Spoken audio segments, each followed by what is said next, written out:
August 3, 2020. Ang bilis ng panahon, 143 days na lang po ay Pasko na.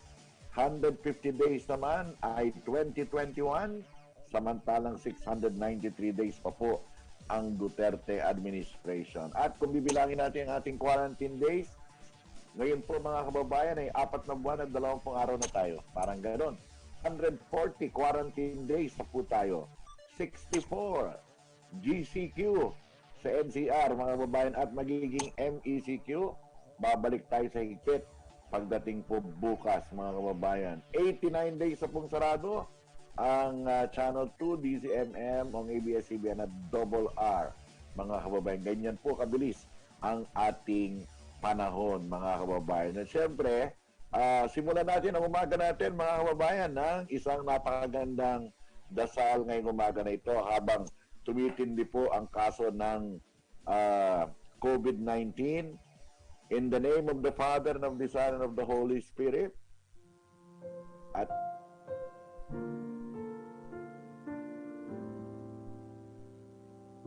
Heavenly Father, today we go out to work again, apply for a job, or find ways to earn a living.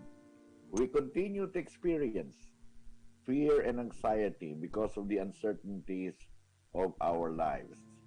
Life's storms continue to batter us, but you hold out your hand to us and tell us, "It is I, do not be afraid." Amen. Napakaganda ng ating morning prayer mga kababayan. At ito naman po ang ating direct translation para sa ating Tagalog o vernacular mga kababayan. Sa ngalan ng Ama, ng Anak at ng Espiritu Santo, para sa araw po ng Lunes. Mahal naming Ama, ngayong araw na ito, kami po ay lalabas na naman para magtrabaho, maghanap ng hanap buhay, at maghanap ng iba pang ikabubuhay ng aming pamilya. Patuloy po kami nakakaranas ng takot at pagkabalisa dahil sa tuloy-tuloy na walang katiyakan sa aming mga buhay. Ang mga bagyo ay patuloy na bumabayo sa aming mga buhay, pero alam namin na inaabot mo ang iyong kamay at nagsasabi sa amin, "Ako ito ang inyong Panginoon, huwag kayong matakot." Siya nawa. Sa ngalan ng Ama, ng Anak at ng Espiritu Santo. Yan po mga kababayan ang ating morning prayer ngayong umaga na ito, mga kababayan. At syempre, itong umaga na ito ay, napakarami ko nating mga balita mga kababayan. Pero kumusta muna ang Metro Manila, Metro Cebu, Metro Davao, ganun din ang iba pang mga nanonood sa atin mga kababayan sa magitan po ng ating streaming media. Napapanood tayo sa UHF Channel 31, Free Television, sa Beam, at sa Sky Cable Channel 72, Destiny Cable 72, at sa Cable Link Channel 6. Nariyan din tayo sa ABS-CBN Digibox TV, sa Metro Manila, Central Luzon, Baguio, at kung ano-ano pa. At nandiyan din tayo sa GMA Afford the Box TV, mga kababayan. No, ha? Ito po ang himpilan ng balansing pagbabalita, walang takot na pamamahayag. Ako po si Jake MADERAZO, bayan nagtatanong, mamaya nag-usisa. We are a nation of inquirers. At ito po yung programang Banner Story at hanggang alas 9 ngayong umaga. At syempre mga kababayan, ito na po ang unang bira ng mga balita sa panulat ni Donna Dominguez sa oras na 6:16 ng umaga. Banner Story. Banner Story. Ang ating headline, Bagyong Dindo, lumakas na. Isa ng severe tropical storm ayon sa Pag-asa. Naragdagan pa ang lakas ang Bagyong Dindo at ngayon nasa severe tropical storm ayon sa 5 a.m. weather bulletin ng Pag-asa. Ito'y namatahan sa layong 475 kilometers ng north-northeast ng Basco, Batanes. Taglay ng bagyo, ang lakas ng hangin abot sa 95 kilometers bawat oras malapit sa gitna at pagbugso na abot sa 115 kilometers bawat oras. Kumikilos ito sa bilis sa 15 kilometers bawat oras sa direksyong northwest. Ayon sa Pag-asa, ito'y patungong East China Sea at lalabas ng bansa ngayong araw. Walang direktang epekto sa bansa ang bagyo at ang habagat ang magdudulot ng pagulan ngayong araw sa Batanes at Babuyan Islands.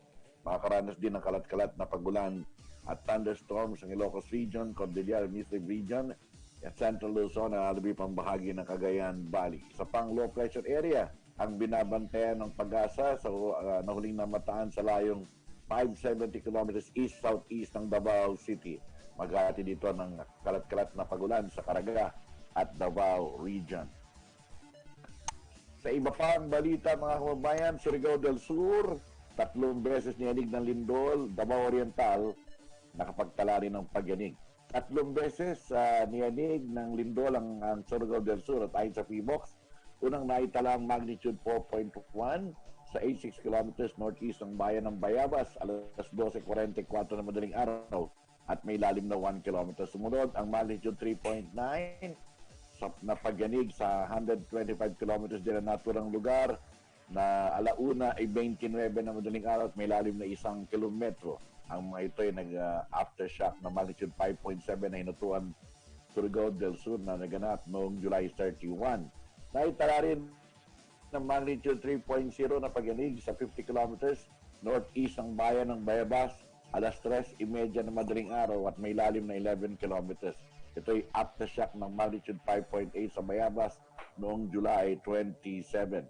Naitala rin ang magnitude 3.7 na pagyanig sa Baganga, Davao Oriental kanina alas 4:56 sa madaling araw at may lalim na 48 kilometers. Tectonic ang origin ng mga pagyanig, wala na may inaasang pagkasira sa mga riarian intensities at aftershocks. Rollback sa presyo ng mga produktong petrolyo patutupad bukas. Magpapatupad ng bawas presyo ng produkto langis ang mga kumpanya ng langis at ayon sa abiso ng kumpanyang Shell at Sea Oil, may bawas na 25 centavos bawat litro ng gasolina, 15 centavos bawat litro ng kerosene at 4.30 centavos ang bawas sa bawat litro ng diesel. Ganito rin ang halaga ng rollback ng kumpanyang Petrogas. Ang iba pang kumpanya ay mag-aanunsyo ng parehong halaga ng rollback sa kanilang produkto ngayong maghapon. Sa iba pang balita sa Malacanang, Pangulong Duterte tumugon sa panawagan ng medical frontliners, NCR, Bulacan, Cavite, Laguna at Rizal, isa sa ilalim muli sa MECQ. Muling isa sa ilalim sa Modified Enhanced Community Quarantine, ang Metro Manila, Bulacan, Cavite, Laguna at Rizal. Ito ay nang aprubahan ng Pangulong Duterte ang rekomendasyon ng IATF kasunod ng parawagan ng mga medical frontliner na ibalik ang ECQ sa NCR at kalapit na lalawigan. Magsisimula ang MECQ madaling araw ng Martes bukas at tatagal hanggang August 18. Sa ilalim ng modified ECQ, limitado lamang ang mga establishmentong papayagang magbukas. Wala mo ng babiyahing public transportation at tigil biyahe mga bus, jeep, taxi, TNBs, LRT at MRT. Ipinapayo panatili sa bahay ng lahat at tanging mga mayroong quarantine pass lamang ang papayagang lumabas ng bahay. At sa ibang balita naman, bilang na nagpositibo sa COVID-19 sa bansa, naragdagan pa, pumalo na sa migit 100,000 at bilang naman ng mga nasa abroad na Pinoy na tinamaan, naragdagan din. Umabot na mahigit 5,000 ang bilang ng mga bagong cases dito sa bansa. Sa huling datos ng DOH, umabot sa 103,185 ang confirmed cases na sa nasabing bilang 35,569 ang active cases. Ayon sa DOH, 5,032 ang bagong mga kaso. Ito na ang pinakamataas na naitalang panibagong kaso ng COVID-19 sa loob lamang ng isang araw. Nakuha ang datos mula sa 70 sa 70 sa 74 na licensed laboratories. Nasa 20 napaulat na sa wiki, umakyat sa 2,059 ang mga namatay sa bansa habang 301 naman ang gumaling, kaya nasa 65,557 na ang total recoveries. Sa ibayong dagat, naradagan na 13 ang mga nagpositibong overseas Pinoy sa ibang bansa. Sa datos ng DFA, umakyat sa 9,569 ang mga kumpirmadong positive ng mga Pinoy mula sa 71 bansa at rehiyon. At sa nasabing bilang 3,326 ang patuloy na nagpapagamot sa iba't ibang ospital. Nanatili naman sa 5,572 ang overseas Filipinos na nakarecover o na-discharge na sa ospital. Hindi rin nagdagan ang bilang na nasawi na 671 na pumanaw ng mga Pilipino. Pinakamarami pa rin overseas Pinoy sa tinamaan sa Middle East Africa na may 6,770, sa Europa 1,111, at 762 sa Amerika at 926 sa Asia Pacific region. Tiniyak ng DFA na sa pamamagitan ng Foreign Service Post, tututukan ng lagay ng mga overseas Pinoy sa tandang masiste sa mga Pinoy na apektado ng pandemya. Yan po mga kababayan ang ating mga headlines. Unang bilang mga balita mula po sa panulat ni Donna Dominguez. Banger Story. Banger Story. Samantala, sa oras sa 6:23, ito naman po ang ating streaming headlines. Ito po yung mga bagong-bagong balita pa rin, na nasa inyo mga screen. Hinatuan, Surigao del Sur, 2 beses nilindol kayo ng umaga, magnitude 4.0, alas 12:44 ng umaga, at magnitude 3.9, alauna 29 ng umaga, sabi ng PBOX. Bayabas, Surigao del Sur, nilindol ng magnitude 3.0, kanina pong 3:30 a.m., sabi ng PBOX. At Baganga, Davao Oriental, nilindol ng magnitude 3.7, kaninang 4:56 a.m. Oil price rollback, bukas, Martes, alas 6 ng umaga, ang gasolina po ay 25 centimos ang ibababa, ang kerosene 15 centimos ang ibababa, at ang diesel ay 30 centavos ang ibababa. At update naman sa coronavirus sa buong mundo mga kababayan, naku, 18 million na ang buong populasyon na tinamaan po ng COVID-19, 18,167,159. Ang mga bagong kaso, naku, 6 digits pa rin, 159,552. Ang namamatay po ay malapit na sa 700,000. 691,000 na ngayon, 691,194. Samantalang ang nakaka-recover ay 11,419,916. Sa Amerika, palapit na sila sa 5 million. 4.8 million po ang kaso sa Amerika. 4,805,878. Ang mga bagong kaso, dumadami. 5 digits, 41,560. At ang mga namamatay po, lampas na ng 150,000. Malapit na sa 160. 158,249. At ang nakaka-recover ay 2,375,193. Dumako naman tayo sa Pilipinas. Ang ating kaso, naku, pumalo na sa 103,185. 103,185 ang ating mga active na mga kaso. Ang ating active na mga kaso, mga kababayan, ay 35,569. 35,569, no? Mali yung nakalagay dyan, no? Ha? Tapos, ang new cases natin ay 5,032. Ang mga namatay po ay nasa higit 2,000 na. 2,059. Ang recoveries ay 35,569. Ang DFA, ito naman ang update po sa mga overseas Pinoys. Ang mga tinamaan po ay 9,569. Ang na-hospital ay 3,326. Ang naka-recover ay 5,572. Samantalang mga namamatay po ng overseas Pinoys ay 671. Kung titira natin ang ranking ng COVID-19 sa ASEAN kasama ang China, ang Indonesia po ay number 23. Number 23 ng Indonesia, meron silang 111,455. Ang Pilipinas po ay number 25, 103,185. Ang China, number 29, 84,385. At number 42 ang Singapore, 52,825. Kung susuriin ang mga active cases, mga kababayan, number 1 pa rin ang Indonesia, number 16 sila. Sa buong mundo, 37,244. Ang Pilipinas po ay number 19, 35,569. At number 62 ang Singapore, 5,872. At MECQ sa Metro Manila, Laguna, Rizal, Cavite at Bulacan sa loob ng 15 days mula bukas August 4 hanggang August 18. Yan po ang desisyon ng IATF at ng Pangulong Duterte kagabi, mga kababayan. At ilang quotable quotes kay Presidente kagabi, sabi niya, COVID is the enemy, not the government, ang sabi niya.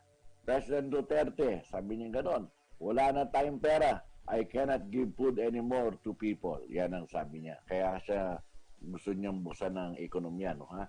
President Duterte, do you want me to fire Duque? Anong kasalanan ng tao? He did not import COVID. Yan ang sabi niya. President Duterte to our health workers, this is the profession you are trained to fight. Kung bayaan natin, walang tutulong sa bansa at mga kababayan natin. Yan ang sabi po ni Presidente. At sa US naman, ito po, mayroong forest fire sa Los Angeles.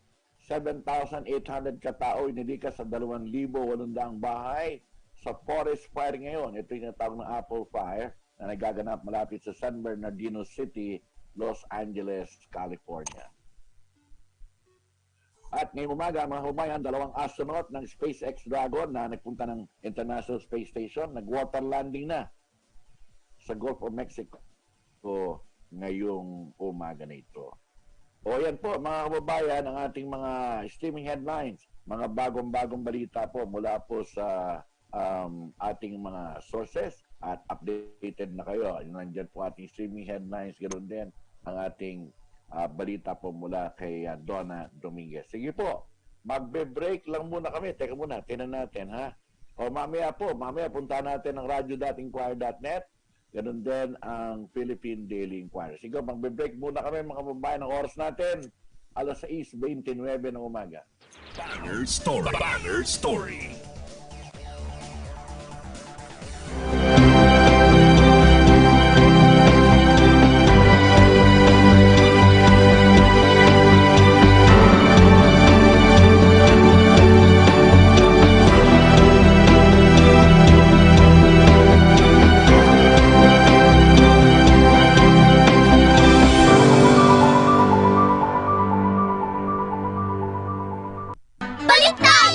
Crunch ng Graham Crackers matched with yummy cream cheese filling. La Pasita Graham Cracker Sandwich. Palit ko yun sa Ninja Star ko!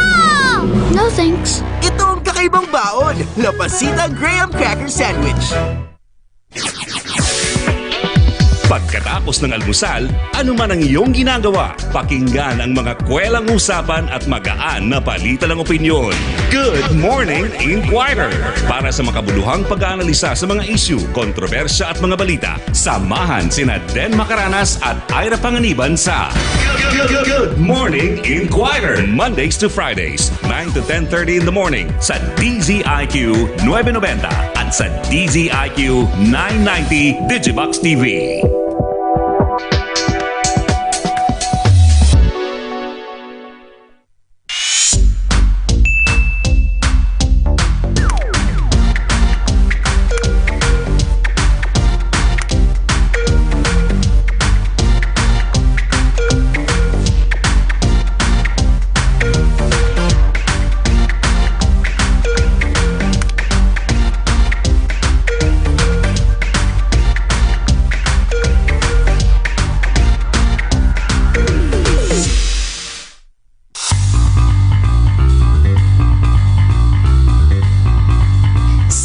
Enero 2020. Panoorin at pakinggan ng sabayan ng Inquirer 990 sa multiple broadcast platforms. Free TV sa UHF Channel 31, Cable TV sa Sky Channel 72, Destiny Channel 72 at Cable Link Channel 4. Digibox TV nationwide sa Beam TV Mega Manila, Baguio, Naga, Cebu, Iloilo at Davao. Smartphones sa mobile app na Radyo Inquirer. Online at streaming media sa Facebook, YouTube at websites ng radyo.inquirer.net at inquirer.net at sa AM Radio DZIQ 990 kHz. Bagong taon, mas malawak na broadcast, balanseng pagbabalita, walang takot na pamamahayag. Inquirer sa radyo, UHF Free TV, Cable TV, Digibox TV, mobile app sa smartphones at online streaming. Bayang nagtatanong, mamamayang nag-uusisa.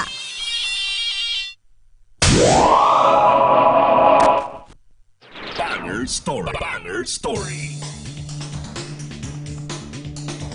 Tayo sa Banner Story mga kababayan sa oras na 6:32 ng umaga at punta naman natin ang ating radio.inquirer.net, ang ating Banner Story po. Mga kababayan, good morning pala kay Donna Dominguez, kay Angelique Jordan at saka kay Mary Rose Cabrales. So, Ito po ang ating radio.inquire.net, pinakamabilis na news website. Pangulong Duterte tumugon sa panawagan ng medical frontliners, NCR, Bulacan, Cavite, Laguna at Rizal, sasailalim muli ng Modified Enhanced Community Quarantine. Yan po. At sa iba pa ang mga balita, hinatuan, Surigao del Sur, 2 beses niyanig ng lindol. 2 pang kaso ng COVID-19 ay tala sa Kamara de Representante. Bagyong Dindo, lumakas. Isa ng severe tropical storm ayon sa pag-asa pero lalabasan ng anumang oras, mga kababayan. At gusto nyo malaman ang listahan ng mga flights na nakaschedule sa NAIA ngayong araw, August 3, puntahan nyo po ang ating news website. Mga kumpanya ng langis, may rollback sa presyo ng produkto, petrolyo bukas ng umaga. At bilang ng mga pulis na tinamaan ng COVID-19, nasa 2,249 na, mga kababayan. At bilang naman ng COVID-19 positive cases sa Calabarzon, pumalo na sa 7,344. At ang Baganga, Davao Oriental, diyanig ng magnitude 3.7 na lindol kanina pong alas 4:37 ng umaga. At syempre, nandyan yung dati nating column sa Philippine Daily Inquirer, ano ha? At hindi tayo nakapagsulat ng huwag kang pikon dahil meron tayong inasikasong importante. Ha? Pero mamaya gagawa tayo. In the meantime, Philippine Daily Inquirer, ngayong umaga nito, good morning po, Bolt Contreras, ang ating executive editor. Ganun din, kay Tony Raul Palabrica, kay Juliet Lavo Gabiliana, kay Ana Asuncion, ang aking metro editor. Ganun din, kay Tony Rujad Arbulago, CEO, at kay Abel Ulanday, executive editor ng Inquirer.net, at saka itong si Aimee Alcanta. Good morning, Gary Libby. Ha? Ang ating Philippine Daily Inquirer ngayong umaga na ito, mga kababayan. Ito po, Department of Health vows to revise COVID-19 strategy. Siguro hindi pa nakalagay yung desisyon ng Malacanang. Ito, the Health Department promises to update its plan for fighting the coronavirus in 7 days and boost the healthcare workers in Metro Manila as more than 5,000 new infections bring the national case tally past the 100,000 mark. Yan po, sinulat ni Tina Santos. Hard choices conditions for health workers. Yan po, yan ang worker. Ha? At ito pa po, Manila Bay to get solar-powered cleanup. Government borrowing swell to 1.7 trillion.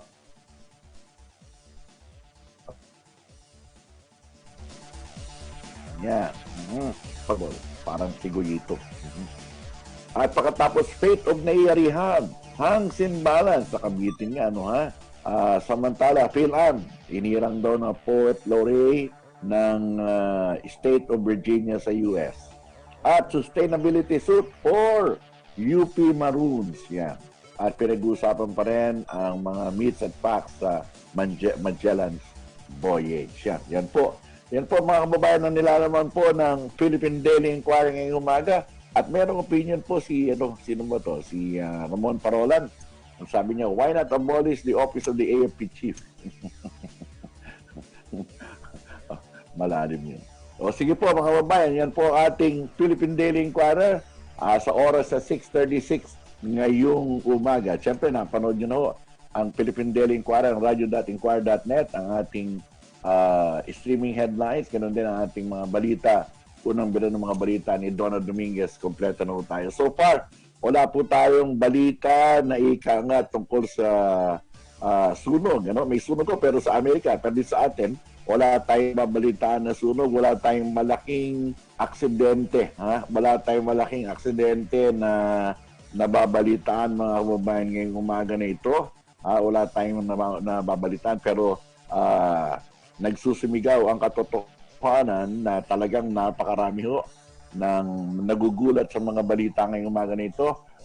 Lumampas na ho tayo sa 103,185. 103,185 ang ating total cases. Sapagkat pinakamalaki po kahapon ang nadagdag 5,032. mga kababayan. 5,032 kahapon ang nadagdag. Aha. At ang pinakamarami dyan ay National Capital Region sa 5,032, 2,737 ang National Capital Region. Ang Cavite po ay 463, ang Laguna ay 326 at ang Rizal ay 201. Ang Cebu ay 440 lamang. Pero alam nyo, kung Mega Manila ang pag-uusapan, 2007 ang NCR, tapos 463 ang Cavite, 3.1 na yun. Tapos plus 500 sa Laguna at Rizal, di ba? Pumapatak na 3,007. 3,600 po ang nasa Mega Manila, mga kababayan. Yan ang Sa 5,032 na bagong kaso, sa NCR, Cavite, Laguna at Rizal, ay pumapatak na 3,007. Ganyang katindi. O 3,008, mga kababayan, ang dami po sa NCR. At ang bilang po ng namamatay ay nasa 2,059 na, dalawa po na dagdag. At samantalang ang nakaka-recover po ay 65,557. 301 na naka-recover kahapon. Pero kung titinan natin on a daily positivity rate, masyado pong mataas ang ating positivity rate sa Metro Manila. 14.1%, mga kababayan. Ang daily positivity rate. Nung Biyernes, sa pinag-uusapan natin, 12% lang. Ngayon, 14.1%, mga kababayan. At pagkatapos, ang ating ang infection rate, mga kababayan, ay 9.5. Yung cumulative rate, mga kababayan, positivity rate ay 9.5% ang average. Ibig sabihin yan, mga kababayan, pag 14.1% sa 100 masasalubong mo, 14 ang positive. Naku, grabe. Antindi po nitong nangyayari sa atin, mga kababayan. At hindi lang po yan, kung titinan natin ang mga numero dito sa Metro Manila, talagang dito tumambak ang mga kaso. Kung titinan ninyo, wag nating sukatin sa pamagitan po ng pinakamaraming kaso. Kasi kapag sinabi natin, ang number 1 sa Metro Manila ay Quezon City, 8,620 ang Quezon City. Pero ang problema, 3 milyon ang kanilang populasyon. So hindi mo masasabi na ikangay grabe sa Quezon City. Ang sinasabi natin dito, ang tinala ng DOH, depende sa populasyon ng bayan mo kung ilan ang ratio ng iyong mga kaso sa iyong populasyon. Kaya number 1, mga kababayan, ng most infected, ang tawag ng DOH ay attack rate. Ang nabotas ang number 1. Ang nabotas ng number 1, 62% ng populasyon nito, mga kababayan, ayan, ang tinatamaan. 1,538 lang ang kaso nila, pero yan po ang attack rate, 62%. Ang San Juan, maliit lang ang populasyon, 60%. Sumunod po sa attack rate ng COVID-19 ay San Juan. Ang number 1 po yung nabotas. Ang number 3 ay Pasay, 48% ang Pasay. 48% ang Pasay. Ang Makati, 48% din. 2003 ang Pasay, 2,809 ang Makati. Depende po sa populasyon. Ang panglima, mga kababayan, o panlima ay Mandaluyong, 47%. Meron silang 1,817 na kaso. Ang Malabon, 42%, mga kababayan. Ang Manila, 34%. Bagamat 5,984 ang Manila, pero ang populasyon nila ay 1.7 million. 1.7 million ang populasyon ng Maynila. Ang positive ay 5,984 lamang. Ang Taguig, 34%, mga kababayan, ang Taguig. Pareho sila ng Maynila. Ang Parañaque, 33%. 2,191 ang kaso. Ang Muntinlupa po ay 29%. Pareho sila ng Quezon City. Ang Quezon City po ay 8,620 ang kaso, pero ang kanilang populasyon ay halos 3 milyon. Kaya kung titinan ninyo, maliit lang ang attack rate ng Quezon City dahil napakalawak po ng lugar at napakalaki ng kanilang populasyon. So ang number 1 na Botas, number 2 San Juan, number 3 Pasay, number 4 Makati, number 5 Mandaluyong, number 6 Malabon, number 7 Manila, Number 8, Taguig. Number 9, Parañaque. Number 10, Muntinlupa, 29%. Number 11 din ang Quezon City. Ang Pasig, number 12, 26%. Mga kababayan, no? 2,001 cases. Ang Pateros, 25%. Bagamat 162 lamang ang kanilang infected patients, sa liit ang populasyon nila, 25% po. Valenzuela, 22% ng Valenzuela ang attack rate, no ha? Ang Las Piñas 22% din, Marikina 20%, no ha? At ang Caloocan, maganda ang Caloocan, 16% ang pinakamababa. Ang Caloocan po may pinakamababang attack rate, sila ay meron lamang 2,594 cases. Pero ang lawak nila 1.5 million ang populasyon ng Caloocan, mga kababayan. So, ang pinakamatinding tinatawagan po ng COVID-19 sa Metro Manila itong top 5 na Botas, San Juan, Pasay, Makati at Mandaluyong. Ang medyo konti lamang ang tama ay Caloocan, Marikina, Las Piñas, Valenzuela at Pateros. Yan po mga kababayan ang attack rate kung tawagin mga kababayan. Yan po ang kung tawagin natin ay number ng cases compared to the population ng mga bayan na yan. Pero kung numbers kung kaso ang pag-uusapan natin, pinakamarami po siyempre ang Quezon City, 8,620. Ang Maynila, 5,984. Yan po ha. Pagkatapos ang susunod sa kanila ay itong Taguig, 2,763. Ay hindi, Makati pala ang pangatlo, 2,008. Ang Taguig ay 2,763. Pagkatapos ang Caloocan, 2,594 mga kababayan at marami pang iba. So yan, tinan natin. No? Kung titinan nyo by area and by population, pinakamaganda pa rin ang sitwasyon ng Caloocan. Ang kanyang attack rate ay 16% lamang. Ang pinakamatindi ang Nabota, 62% mga kababayan. Kaya hindi ko nagtataka na ni-lockdown po ni Mayor Chanco ang kanyang bayan sapagkat 62% ang attack rate. Yan po mga kababayan ang mga numerong nakikita ko natin. At 6:45 ng umaga, alam niyo po, isa rin sa mga talagang tinatalakay kahapon ay ito pong paghingi ng timeout ng mga 80 medical societies, no ha? Itong Association of College Physicians, Philippine College of Physicians, Philippine Medical Association, at maraming iba pa. Ang sabi nila kasi, we are losing the battle. Yan ang sabi nila, mga kababayan. Kaya sinasabi nila, bigyan naman sila ng timeout at sinasabi nila, 2 linggo lang ang hinihingi nila mga kababayan para daw po dito sa NCR at Mega Manila ay makabuelo ang mga medical workers. Sino man po mga radikal, isiningit yung kanilang hinihiling na sinasabi daw, kailangan daw yung medical quarantine, hindi yung militaristic lockdown. At sinasabi raw yung daw mga lockdown ay unscientific and oppressive. Yan ang sinasabi nila. Dapat daw ngayon, sabi naman ho ng Malacanang, sabi ni Roque, alam niyo ho yung lockdown, okay no yan, nagsilbi na. Ang problema natin ngayon, kailangan balansin natin ang public health at saka yung ekonomiya. Yan po ang sinasabi niyang.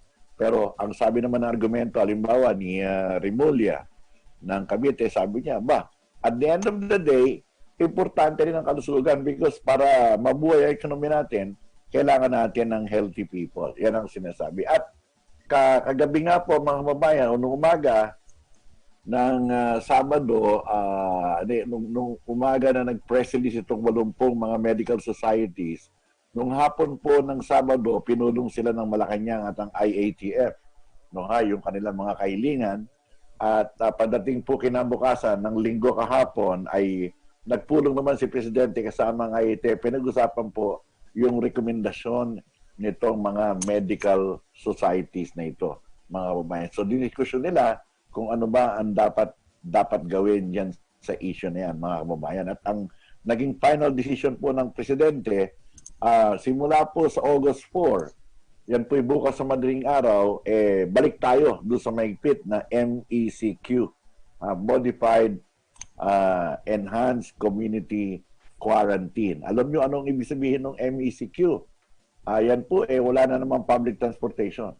Wala na naman hong MRT, wala na naman tayong taxi, wala na naman tayong mga bus, wala na naman tayong LRT, walang PNR lahat. Ganyan po ang mangyayari niyan, mga kababayan. At mamaya, baka makusap natin si Tony Lechon, no, ha?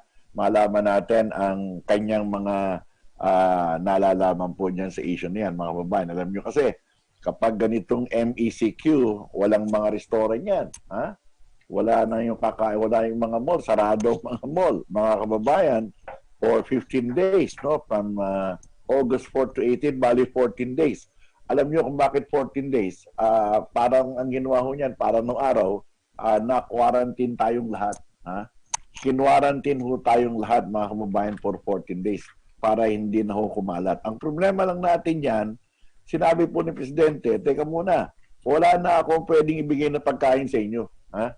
Kasi ang mangyayari ho dyan, mga kababayan, lahat ng ho ng papayagan lumabas ay may quarantine pass. Pag wala kang quarantine pass, ay hindi ka pwedeng umalis ng bahay mo. At wala pong katiyakan na ikaw po ay bibigyan ng ayuda except for the local government. Ano ha? Kasi nga po, sinabi ni Presidente, wala nang pera. Yan ang sabi niya. Talagang, kaya nga gusto niyang buksan na ang ekonomiya. Yun ang sinasabi po. Pero bilang pagtugon sa kanila, yun ang sabi ng Presidente, sige, bigyan natin ng pagkakataon yan, pero wag namang enhanced community quarantine. Kundi modified lamang. Pero ang ibig sabihin niyan, mga kababayan, parang yung dati natin ginagawa, wala hong lalabas ang bahay. Yan ang mangyayari ho niyan, mga kababayan. Wala hong mga public gatherings, wala lahat. Yan po. No jobs, no non-essential travel, walang mga misa, wala lahat. No, ha? Yan ang sinasabi. Pero bago po yan, mga kababayan, nung Sabado pa lang, nung lumabas yung request ng mga medical societies, yung Simbahang Katoliko nagdeklara itong Archdiocese of Manila. Ang sabi ng Archdiocese of Manila, sige, 2 linggo kami magsasara, wala na munang misa. Yan ang sabi. Yung Supreme Court, nagsalita rin ng Supreme Court, sige, sa 2 linggo na yan, wala pong korte, wala pong hearing sa mga korte, wala pong sa mga piskalya, sa mga regional trial court, municipal trial court, wala rin. No, ha? Ang PLM, tama ba ito, Pamantasan ng Luzon ng Maynila, ay nagkaroon din ng 2-week quarantine. Yan po, mga kababayan. Ang Pasig City Hall, ang sabi nila, sila daw po ay susunod din. Ang Senado, makakaroon doon ng resolution ngayong umaga na ito para daw po meron din silang 2 weeks na timeout. Yan ang sinasabi. At pagkatapos, ang Cavite, itong si Governor John Vic Remulla, ang sinasabi niya, ang gusto nga raw niya, itong Cavite, isang buwan. Isang buwan niyang i-lockdown, mga kababayan. Yan ang sinasabi po ng gobernador ng Cavite, mga kababayan. Alam nyo, sabi ko nga, talagang marami hong mga kaisipan ngayon. Ang sinasabi ngayon ng taong bayan, teka muna, umalma itong mga medical societies, at naiintindihan naman natin, pagod na ho sila. Itong mga doktor, itong mga medical health workers. Pero sa totoo lang, mga kababayan, hindi lang ho silang pagod. Lahat pagod ho, mga kababayan. Ang taong bayan, pagod na rin. Ha? Pagod na rin. Sino ba may gustong magkasakit, mga kababayan? Ha? Sino ba may gustong magkasakit? Ha? Yan po ang... alam nyo, ang tanong dito kasi, natapos na tayo sa halos 4 na buwan, ako, hinahanap ko po yung dahilan dito kung bakit po nagkaganito. No, ha? Alam nyo kung bakit ko sinasabing nagkaganito sapagkat binabasa ko rin sa dokumentong ipinasa ng medical societies, sinasabi ko nila, yung isang punto na binding out nila, itong masyado nating pagkalat sa pag-asa sa rapid testing. No, ha? Ang nangyari ho kasi, alam niyo to, itong mga grupo ng mga negosyante, ginamit ho nilang balor, matinding balor ang binigay nila sa mga rapid testing. Ang nangyari ho nun, kapag na-rapid testing ka, akala mo yung 100% na ika ngay wala kang COVID-19, di ba? alam naman ng lahat na ika nga, maski mag-positive ka sa rapid testing, pagdating sa COVID-19 swab, ikaw ay nagiging negative, di ba? So, ang tanong doon, paano naman yung negative ka sa rapid? Hindi ba pwedeng nag-negative? Maraming kaso rin na negative sa rapid, pero positive sa COVID. Ganyan po ang nangyayari. Ha? Kaya ang sinasabi ho nila mga kababayan, dahil daw po masyadong binubog ng ika nga rapid test itong mga kababayan natin, na ika nga sa totoo lang, hindi ho accurate yung rapid test na yon, mga kababayan. Ang sinasabi ko pa rito, yung art project ng mga negosyante. Di ba? So, pag negative ka sa sa rapid test mo, di akala mo tuloy wala ka talagang sakit, di ba? Hindi siya sing reliable ng COVID-19, mga kababayan, ng PCR-RT o swab testing po. Yung PCR-RT talagang yun. Talagang pag yun nag-positive ka, positive ka talaga. Hindi sumasablay yun dahil ang hinahanap ng elemento ay yung mismong COVID-19. Doon sa rapid test, ang dami ho nating ni rapid test, puro negative, puro positive. Yung positive, bumabaligtad, negative sa swab testing. Paano po yung nag-negative? Marami rin kaso nung nag-negative na ika nga naging positive. So at the end of the day, ang tanong doon mga kababayan, sa dami ho ng na-rapid test natin, hindi natin ma-verify kung sila po talaga ay negative. At yung mga nag-negative na yan, yun ang dahilan daw ng pagkalat nitong bagong o pag-akyat nitong ating bilang ng mga COVID-19 positive. Kaya ang sinasabi ho ng mga medical society, hindi lang nila diniretso, mga kababayan, dapat talaga ang gagamitin ng panukat ay ang swab testing. Ito na po dapat ang gold standard. At nang sumagot naman po ang Department of Health, mga kababayan, nung sumagot ang Department of Health, ito namang Department of Health ay nagsabi na ika nga, sige po, yan ang gagawin natin, PCR, RT ang ating gold standard. Yan po ang sinasabi natin. Pero alam niyo naman po, mga kababayan, may mga kasi, naalala niyo ba yung may skandalo pa yan, di ba? Yung sa rapid testing. Di ba, mayroong supplier na taga San Juan, ika nga, di ba? Ang dami natataga, parang ganun ho. At pagkatapos may mga pressure pa yan. Accurate ba yung sa UP? Ganyan noon labanan dyan, mga kababayan. Kasi nga, ang sinasabi nga ho natin, sandamalmal po yung pera ng gobyerno, sandamalmal ang pera ng private sector pambili ng rapid test, di ba? Kaya ang nangyayari ho dito, ang dami yung yumaman, di ba? Pero ang problema, marami pong mga na nag-rapid test ang naniniwala na wala silang sakit. Pero at the end of the day, mga kababayan, meron pala. At ito nga po ang dahilan, mga kababayan, kung bakit daw po kumalat nagkaroon ng panibagong spike itong ating COVID-19 cases. So tingnan ninyo, mga kababayan, ang tindi po ng ating positivity rate nationwide, 9.5%. Pagkatapos 14.1% nung about 2 days ago. Ganyan katindi. At pinakamataas sa bilang na po ito, 5,032 ang nag-positive. At ang Mega Manila, ibig sabihin NCR, Cavite, Laguna, Rizal, mga kababayan, ay pumapatak na nasa 3,800. Sa 5,032, 3,800 ang nasa Mega Manila, mga kababayan. So talagang may problema po tayo. At ito po, mga kababayan, ay COVID-19 PCR RT test po ito. Ang natetest na raw po natin ay 1.4 million, mga kababayan. Pero etong inaabangan ko, wala pa rin umaamin kung nakatulong ba itong rapid test na ito, mga kababayan. Sapagkat sa totoo lang, mga kababayan, ito po ang nagbigay sa atin ng ito nagbigay sa atin ng false assurance na naku, negative ako sa rapid ko o kaya ganyan hindi na ako tutuloy ng PCR testing. Ganun ang nangyari niyan. Nung pala mali pala yung rapid testing, siya pala ay positive. Naku, Diyos ko po. Mamaya malaman natin yan kay Dr. Liachon. Pero alam niyo po, mga babayan, alam niyo, itong issue rin talaga ng healthy strategy po ng gobyerno. Ito ay marami hong pumupuna. May nagsasabi nga kagabi. Mamaya re-replay ho namin yan after ng interview natin kay Dr. Liachon, yung buo pong interview ni Presidente, yung kanilang usapan, ilalagay po natin dito sa Banner Story mamaya. Kakausapin ko lamang po muna si Dr. Liachon kung ano ang pinaka-latest.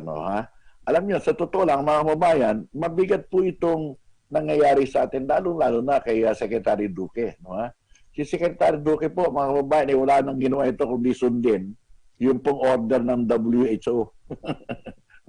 O kita yung si Presidente kahapon, ang sinabi ni Presidente, ano bang gusto niyo, tanggalin ko si Duque, hindi naman siya nagdala ng COVID dito. At kinikwento ko sa inyo, hindi niyo pwedeng kasuhan ng pera-pera si Duque dahil po alam niyo kung bakit.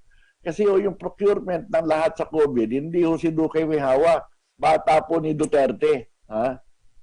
Yung taga-DBM, yun po humawak ng lahat ng mga procurement, mga kababayan. Wala akong pakialam si Duque doon. Yan ang sinasabi lang natin. Pero syempre, marami hong mga nagsasabi na palpak si Duterte rito. Di ba sinasabi nila? Ang sinasabi naman po ng Duterte, ng kampo nila, abay kung hindi tayo nag-lockdown, baka 3 milyon na ang may sakit sa atin. Sabi ni Duterte noon. Di ba? So, yung lockdown po nung nakaraan, yung una natin, nung Marso, yun po talagang nakapagpababa ng ating kwento, mga kababayan. Kaya sabi ko nga, mga kababayan, ito importante po na ikangay tinanong natin ito. Pero sinasabi ko nga, nakukulangan pa rin ako sa gobyerno. Alam nyo, anong kulang ng gobyerno, mga kababayan? Ang kulang po ng gobyerno, sa nakaraang 4 na buwan, mga kababayan, hindi po sila nagtayo ng ospital para sa COVID-only patient, mga kababayan. Hindi sila nagtayo. Alam nyo, ang China, nung araw, ang ginawa nila, dalawang ospital ang ginawa nila para hindi na na-istorbo yung mga private hospital. Di ba? Alam nyo kahapon, sa totoo lang, lahat po ng ospital napuntahan namin. Ang dami yung mga ospital, lahat puno. Tinetext sa akin, Medical City, lahat puno. Kung may pasyente ka, hindi ka makakapasok mga kababayan. Pero sinasabi natin, ito'y dahil sa lahat po ng mga private hospital sa epektado ng COVID units. Ang St. Luke's nga raw, pati yung non-COVID, naging COVID hospital na. Ito ang sinasabi kong kakulangan ng gobyerno natin. For the past 4.5 months, hindi sila nagtayo ng ikangay COVID-only hospital. O tinan nyo ang ginawa ko sa China. Nagkakagulo sila sa mga private hospital, sa mga public hospital. Sa Wuhan, anong ginawa nila ron? Nagtayo ho ng mga, bukod sa temporary hospital, nagtayo ng 2 malaking hospital, 1,500 beds. Yung isa naman, 1,000 beds, mga kababayan. Naalala nyo ba yung hospital na 3 araw lang ginawa? Ganun katindi. Of course, komunista sila, pero yung una nilang hospital, Liechtenstein Hospital, nagtayo ng 2 building. Yung isang building para sa medical staff, yung isang building para sa mga pasyente. O yan po, 1,500 beds, 2,000 ng medical staff. Magkatabi yung building. So doon natutulog yung mga doktor. Di ba? Hindi sila halo-halo. Yung pangalawa ay tinayo, yung Yusensen Hospital, mga kababayan, January 23, 1,000 patients. Ganon din. Bukod hurian, mga kababayan, meron silang mga temporary hospitals. Yung stadium, ginawa nila. Yung salon, ginawang temporary hospital. Yung pong International Convention Center, ginawa nilang temporary hospital, mga kababayan. So, ang sinasabi ko rito, mga kababayan, naging complacent tayo rito, ang sabi nga ang Duterte administration. Isipin nyo, kung nakapagpatayo kayo ng COVID-only hospital, mga kababayan, hindi na mapupuno. Hindi mapupuno ito pong ating mga private hospitals. Ganyan po ang talagang totoong nangyari niyan. O tinan ninyo, yung Wuhan. Ang Wuhan po, mga kababayan, ay less than 60,000 ang kaso. Tayo nasa 100,000 na. Wala pa ho tayong COVID-only hospital. O ano ang COVID-only hospital natin? Wala pa hanggang ngayon. Yan po. Kaya nangyayari, umaaray ho yung mga private medical workers.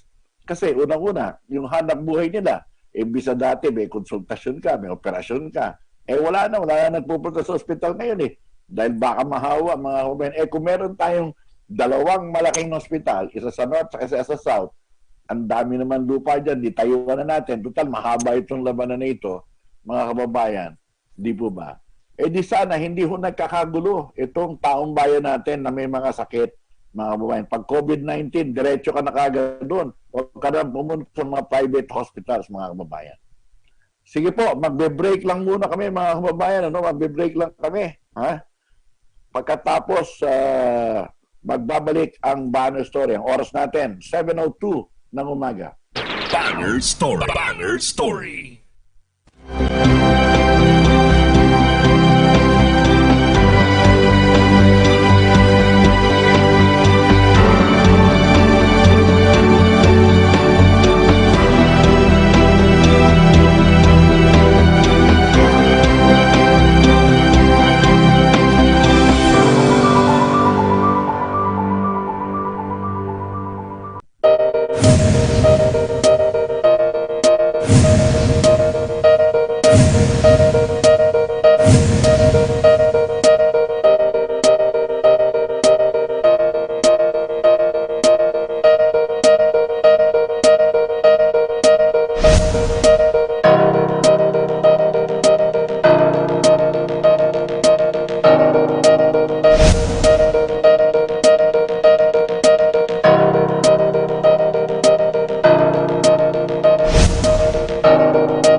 biro maging super inahin. Di na lang, may B-Meg Premium Super Inahin. Katulong para daming liit, daming gatas. Tibay buto pa dahil may organic bone builders. Para sa maraming panganganak.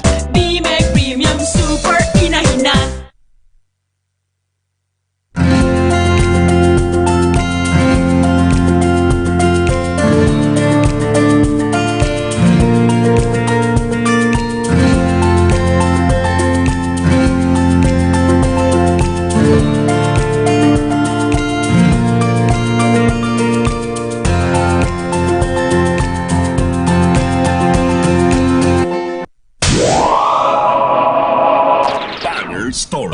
Story.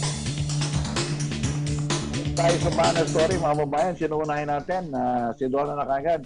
Okay, so alamin natin ang ating update sa News Flash. Narito po ang ating anchor woman, si Donna Dominguez, live mula po sa Rodriguez, Rizal. Good morning sa'yo, Donna. Good morning, Jake. Okay, bigay mo na yung mga balita mo ngayon. Sige. Banner Story. Banner Story.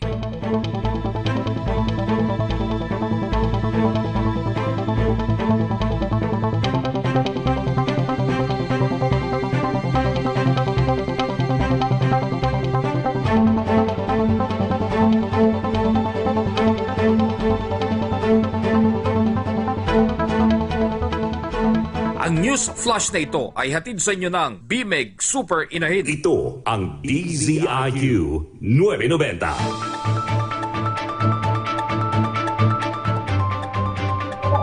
Narito na ang mga balita sa oras na ito. Bibigyan ng dagdag na benepisyo ng pamahalaan ng mga medical workers sa bansa.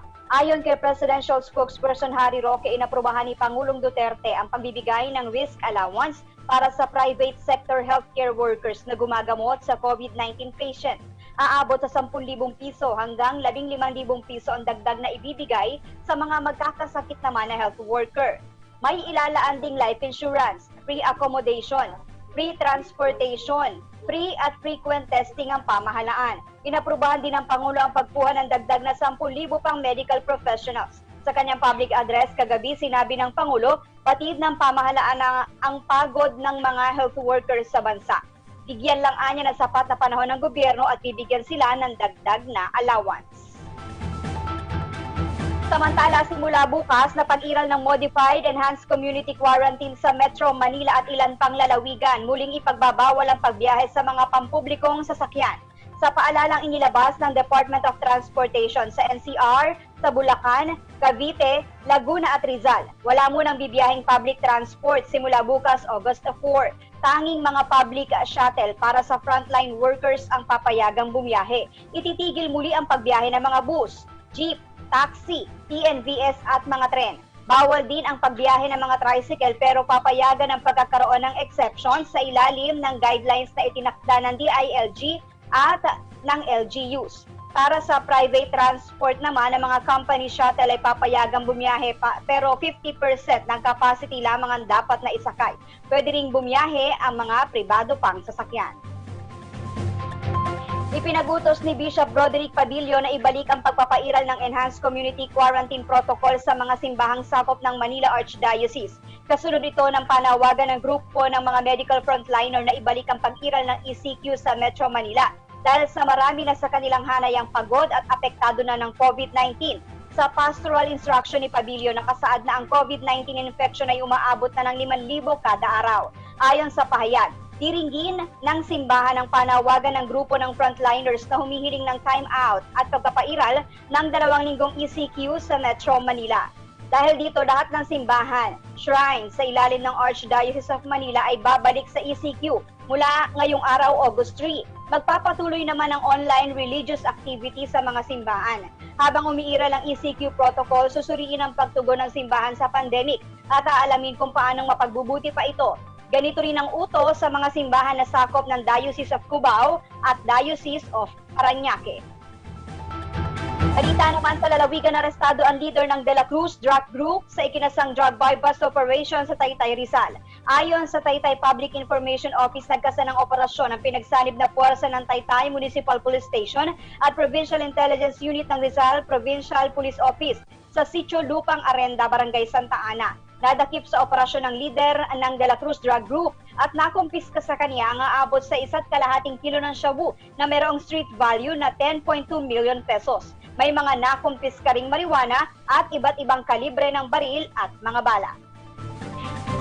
At yan po ang mga balita sa oras na ito. Ako po si Donna Dominguez para sa Bayang Nagtatanong, Mamamayang Nag-uusisa. Ang news flash na ito ay inihatid sa inyo ng BMEG Super Inahin. Banner Story. Banner Story.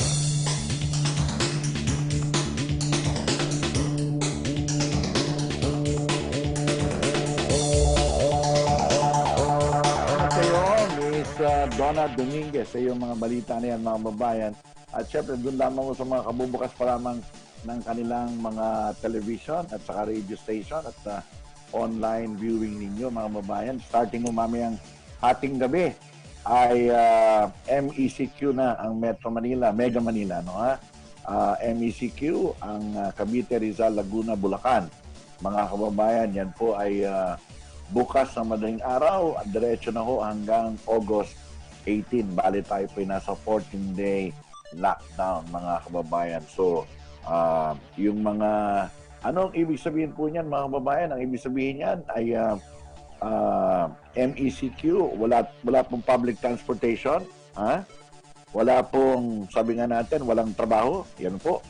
Marami ho sa mga trabaho natin ay hindi available, no, ha? Walang, talagang mahihirapan ho tayo. But anyway, teka muna, nasa linya na ho natin. Nasa linya na ba natin si Chona Yu? O ito po, Health Secretary Duque. Pinagtanggol ni Pangulong Duterte kagabi. Miss Chona Yu, good morning.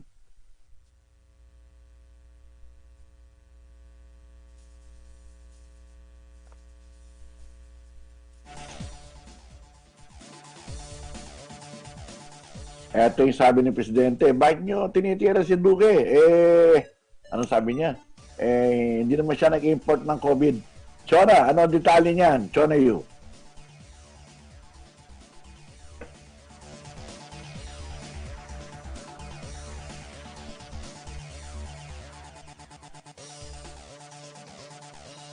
Okay, mga kababayan, sa oras natin na 7:12, tingnan natin na hindi pa makontak si Chona. Pero nandiyan na ba siya, Michael? Si Chona Yu, meron siyang report. Health Secretary Duque, pinagtanggol ni Pangulong Duterte. Okay. Chona, last call.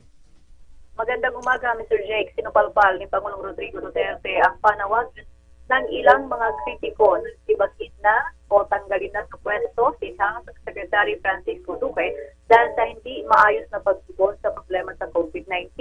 Ayon sa Pangulo, wala namang kasalanan si Duque at hindi naman siya ang nag-import o nagdala ng virus sa bansa. Katunayan, sinabi ng Pangulo na sa umpisa pa lamang nakatutok na si Duque sa problema sa pandemya. Sinabi pa ng Pangulo na kung mayroong mang problema o aberya sa datos na nilalabas ng Department of Health sa publiko, ito ay dahil sa palaging nababago ang numero. Ayon sa Pangulo, talagang pabago-bago ang data dahil may mga pagkakataon na gumagaling na sa bahay ang isang nagpositibo sa COVID-19 at hindi na pumupunta sa ospital. May mga asymptomatic din kasi anya ng mga pasyente na hindi na rin nasusuri ng mga doktor.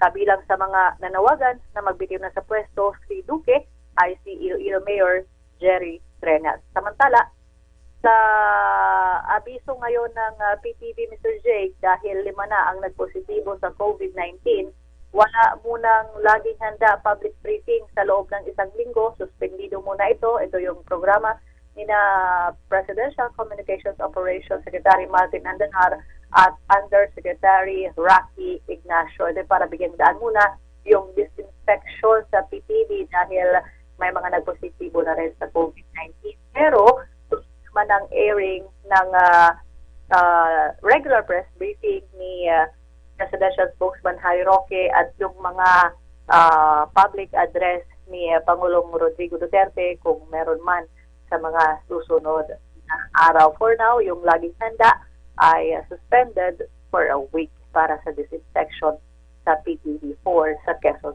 City. Pero Chona, si Roque ay doon pa rin sa new executive building nagsasagawa ng kanyang briefing. Ganun ba? Nagre-remote na rin siya ngayon dahil ang NEB ay sarado rin hanggang, kung hindi ako nagkakamali, August 12 ba yun? Pati yung RTVM, nag-disinfect din sila. Ang ginagawa ngayon ni Secretary Roque, like nung Thursday, ay doon siya naglunsad ng kanyang regular press briefing sa Quezon City Hall kasama si Quezon City Mayor Joy Belmonte, sina Secretary Carlito Galvez, Secretary Vince Dizon at iba pa. Yeah, marunong din siya. Para siyang TV network na rin ngayon. Parang gano'n. Ha? At mamaya, saan siya magla-live naman daw? Oo. Pero kahapon, nandun siya sa kanyang bahay sa Baguio, pero nung nagpatawag si Pangulong Duterte, bigla siyang baba para sa Okay. Kasi nagpo-post pa siya sa kanyang Facebook paano mag-ani ng pipino sa kanyang hardin. Sige. Baka ma-dolphin na naman siya, ma-dolphin sa Subic. Okay. Yun lang. Magandang umaga. Chona Yurad. Mayroon na ba na ayun, magtatanong. Namaway na po siya. Banger Story. Banger Story. Hoy, maraming salamat sa iyo, Miss Chona Yu, mga kababayan. So, ganun pala nangyari doon, ha? Yung new executive building sa Malacanang ay sinarado na rin. Sarado din ang RTBM, mga kababayan, at ang PTB4, wala na silang laging handa na briefing. Kasi ito, araw-araw ito mga kababayan, ano nga? Alam mo, pero teka muna, parang eto yatang si Martin Andanar ay mahina ito, di ba? Hindi porke sabi nga natin sarado yung RTBM, dapat tanggawin mo diyan ka sa PTV for mga programa, di ba? Dapat hindi mo kinakancel yung ganyang mga briefing na yan dahil importante po ang impormasyon sa taong bayan. Isipin mo, laging handa. Tapos nagkaroon lang kayo ng ng COVID-19 na threat, bigla kayong nag-sign off. Dapat yan, bilang public servant, Secretary Andanar, dapat tinuloy niyo yan sa PTB4 dito po sa May Quezon City, mga kababayan, para po yung impormasyon ay tuloy-tuloy. Hindi yung ganyan ang uhula ang taong bayan kung anong mangyayari. Mabuti na lang itong si Press Secretary o itong si si Harry Roque, spokesman, talagang committed sa kanyang public service, maski nasa malayo siya, remote, talagang tinutuloy niya ang impormasyon. Imagine niyo mga kababayan, kung wala pong report sa bayan ang mga taga-Malacanang, ano mangyayari sa buhay natin? Diba? Yan ang sinasabi natin na problema, mga kababayan. Ha? Kaya kinikwento ko nga sa inyo, grabe. Grabe itong sinasabi natin, dinadaanan natin. At napakahirap po, mga kababayan, no? Napakahirap na wala po tayong ika nga impormasyon galing sa ating mga kababayan, no? Tapos wala pong laging handa. Ano ba 'yun, di ba? In the meantime, mga kababayan, ito na yung kaibigan natin na ika nga ay medical reform activist. At sabi ko nga, hinahangaan natin ito sa kanyang prinsipyo. Siya ay nilugmok, pero nakabangon. Sabi nga natin, at ngayon, hindi naman natin sinasabing siya ay prophet of doom, pero lahat ng sinasabi niya ay nagkakatotoo, mga kababayan, at sinasabi nga niya, ang kanyang stand ay binakapan ng 80 medical societies na humihingi ho ng timeout. Wala po akong tinutukoy na iba, kundi itong si Dr. Tony Liachon. At magandang umaga sa iyo, Doc. Good morning. Magandang umaga sa iyo, Jake, at sa mga nakikinig sa iyo. Magandang umaga po sa inyo. Opo, alam nyo, ito, habang ako ay nanonood, napakaganda nitong graphic na ginawa ninyo, no? Itong call for voluntary ECQ. Tama po ba yun? No? Call for voluntary ECQ. Opo. Galing kay Dr. Liachon. Sinasabi yun, let's help our frontliners and the country by Dr. Tony Liachon. Napakaganda nitong graphics na ginawa ninyo. Sino po gumawa nito? Kayo ba mismo ito? Hindi po akong gumawa niyan. Actually, yung text ko niyan, pinost ko sa public page ko. Natuwa po ako, dalawa ang gumawa ko niyan. Isa may picture ko. At isa naman po, yan po yung kulay black na yan. Na parang cartoonized. Ginawa po nila yung concept na idea ko. At kineri nila dun sa public page ko, mga 9,000 likes so yun, pero narrative. So ginawa nila nung cream and cookies, ginawa nila pong infographic. Yung isa naman nilagay yung mukha ko at saka yung sinabi nating konteksto at kumalat po yung At ito nga po, pinapakita rin namin sa ating screen, sinasabi nyo rito, may mga no at saka may mga yes tayo, di po ba? May mga no at saka may mga yes. Ang sabi nyo, no going to church. Tama ba yun? No going to church, no going to gyms and recreation facilities, no going to salons and barbershops, no eating inside restaurants, no to non-essential travel. Yan ang sinabi ninyo . Pagkatapos, merong yes to online transactions, yes to working home, yes to strictly observing protocols, and yes to unity in prayer. So, ano ang paliwanag ko niyan isa-isa sa simbahan? Okay, ganito yan. Nung Sabado ng gabi, Sabado ng umaga, nung nag-press conference sa mga doktor, tinawagan ho ako ng mga pare. Kasi ang mga pare po sa Maynila, pasyente ko po yung mga iba dyan, mga bishops sa Archdiocese of Manila. Sa Archdiocese Manila, kasi malapit na sa Manila Doctors. Nung nag-rally yung mga doktor, kasi ako'y past president ng PCP, ang nagsalita dyan, siyempre yung mga presidents na. At nakita nila yung manifesto, binigay ko sa kanila kasi binigyan din ako ng kopya. Agad-agad si Father Rolly de la Cruz na pasyenteng pare na very close to Bishop Broderick Pabilio, pinasa niya yung impormasyon na yung demands ng mga doktor. Within 1 hour, si Father Broderick Pabilio, para daw matulungan ng mga doktor na hindi ma-overwhelm, hindi na pinasara niya muna yung mga sibahat, mag-online muna siya. So yun ang unang positive na pag-response. Tapos, ang ginawa naman natin, sinuportahan naman muna yung call ng wag muna mag-gym and recreation facilities kasi dadami ang tao dyan at not going to salons and barbershops muna at inside the restaurant. Ang purpose kasi, ang dream natin ACQ. Ang purpose po kasi noon, which I think pinresent ko na sa inyo July 15 at sa Yes. Malacanang, para ma-arrest yung dami ng cases. At that time po kasi ng July 15, 2,000 per day lang po yung increase per day. Ngayon po, 5,000 a day na po ang increase. Tapos ang total ay 103,000 cases na. So, 185. dapat talaga po ito, after 15 days na GCQ tayo, dapat mag-ECQ muna nito. Kasi ang mga reason na put forward naming mga doktor, ang cases 5,000 every day na, 103,000 na, nag-breach na tayo ng 103. Pag hindi natin mapipigilan yan sa August 31, according to the UP group, kausap natin si Professor Ranjit Rai kagabi, aabot ng 150,000 yan. By August 31, no? By August 31 at 4,000 ang mamamatay niyan. Tapos, fully loaded ang mga hospitals. So, ibig sabihin, isang tulak lang dyan, magkakaroon ng mga magkakasakit na doktor yan na may lead to the death of some of our doctors. Alam nyo, kahapon, naghahanap ako ng hospital para sa anak ko, no, ha? Talagang nagtanong-tanong ako.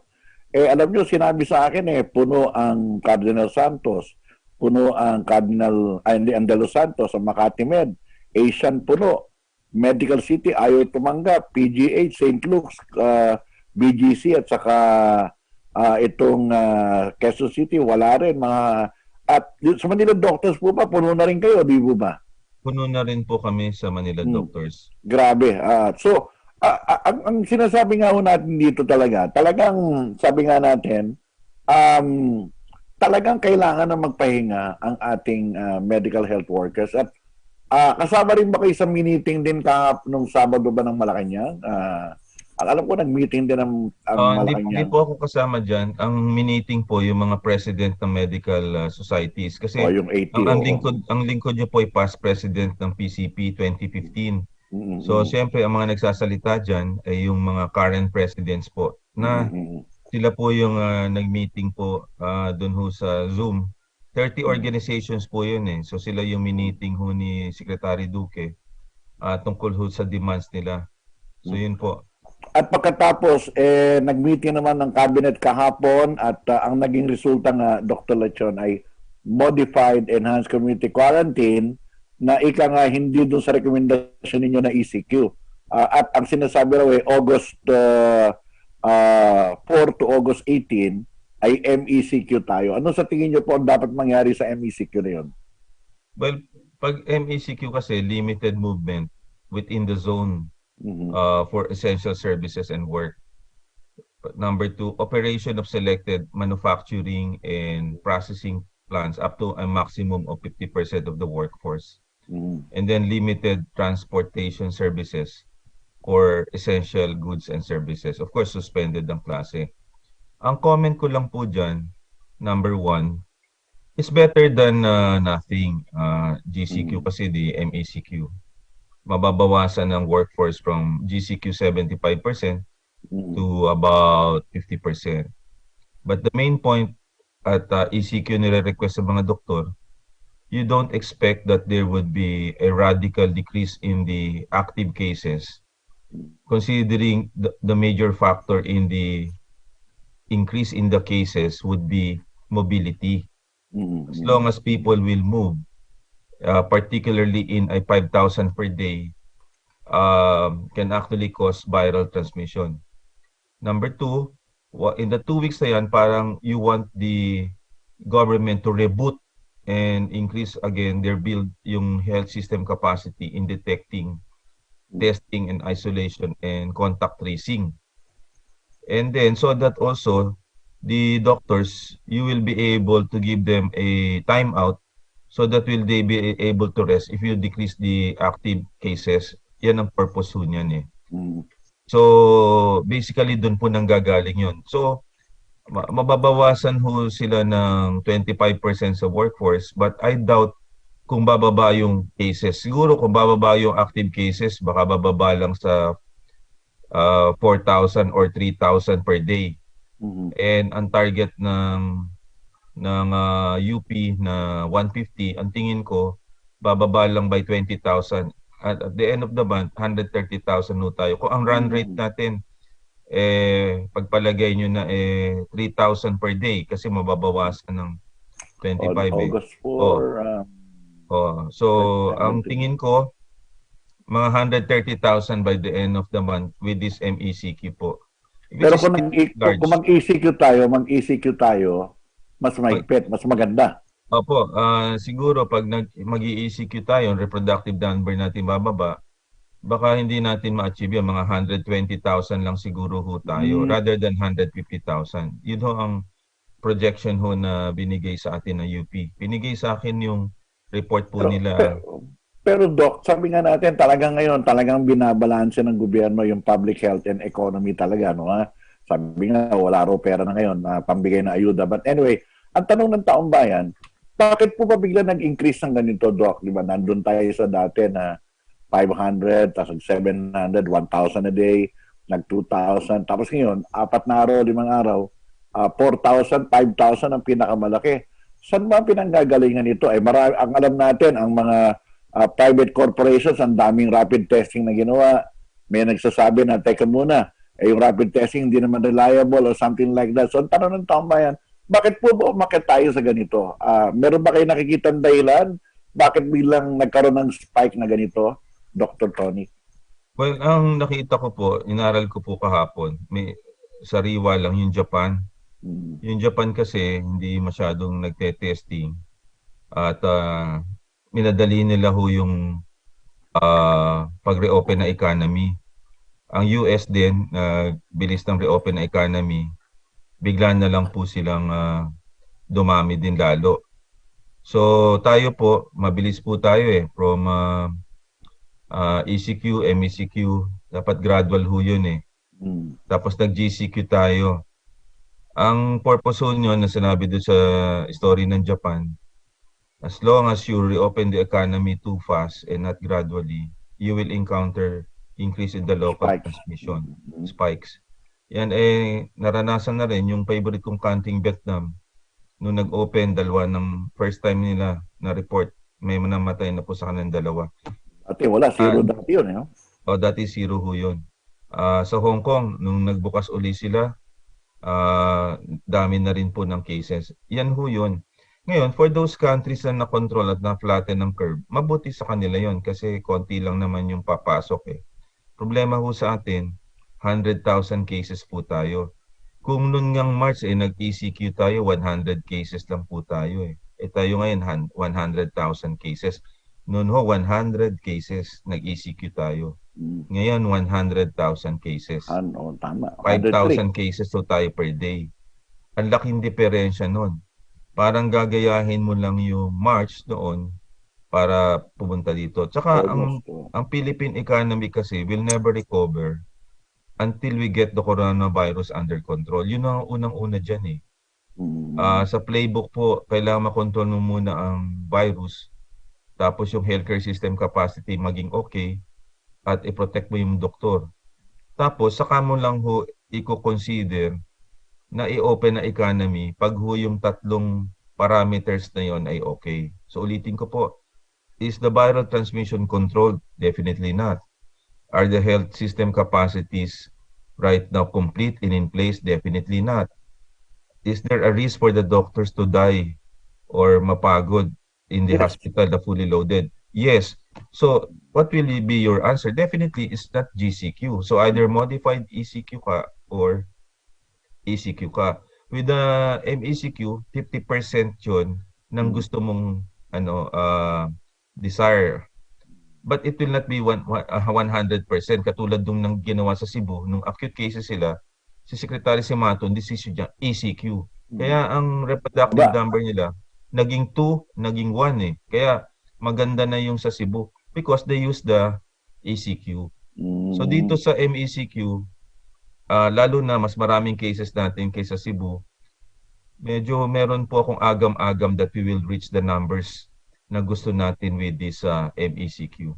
Hindi, pero alam niyo, sabi niyo nga, dapat ang playbook dito, kasi it's a delicate balance between public health and economy. Ang sinasabi niyo, pag nagbukas ka ng ekonomiya, may problema tayo. Pero ang playbook, dapat na-control mo muna yung virus. Tapos yung mga doktor, safe ba? At saka yung isa pang sinasabi ninyo. Yung mga Healthcare economist, capacity. yung mga iba naman nakakausap ko na mga nasa gobyerno, sinasabi na, teka muna, we will have to live with it. We will have to live with the virus for a long time. Teka muna, mali yun eh. Sa sinasabi ninyo, kailangan, okay, we will live with the virus, but we must control it muna. Correct. Parang gano'n ang sinasabi ninyo. Of course, we will live with the virus, pero kontrolin muna natin. Saka tayo gumalaw. Kaya yan ang banggaan, di po ba? We will live with the virus, but not at this extent of 5,000 cases per day. Yan ang unan dyan eh. May nagbalak dyan, Sweden, na inopen na economy. Yun nga. Ang daming namatay. 40,000 na sila ngayon. Oo. At saka yung epidemiologist, umamin, di ba sabi niya, nahihiya siya eh. Nahihiya siya. Tapos tinignan ko yung Italy, naging successful sila dahil nag-lockdown sila na matagal. Imagine mo, the Italy is the most traveled country in the world and yet they sacrifice themselves. And then there are two success stories pala nila dyan. Napakaganda ng nabasa ko. One, sabi nila, we put in the best doctors together with the government. Number two, we prioritize lives over the economy. Because ang economy mababawi mo, pero ang lives, hindi mo mababawi.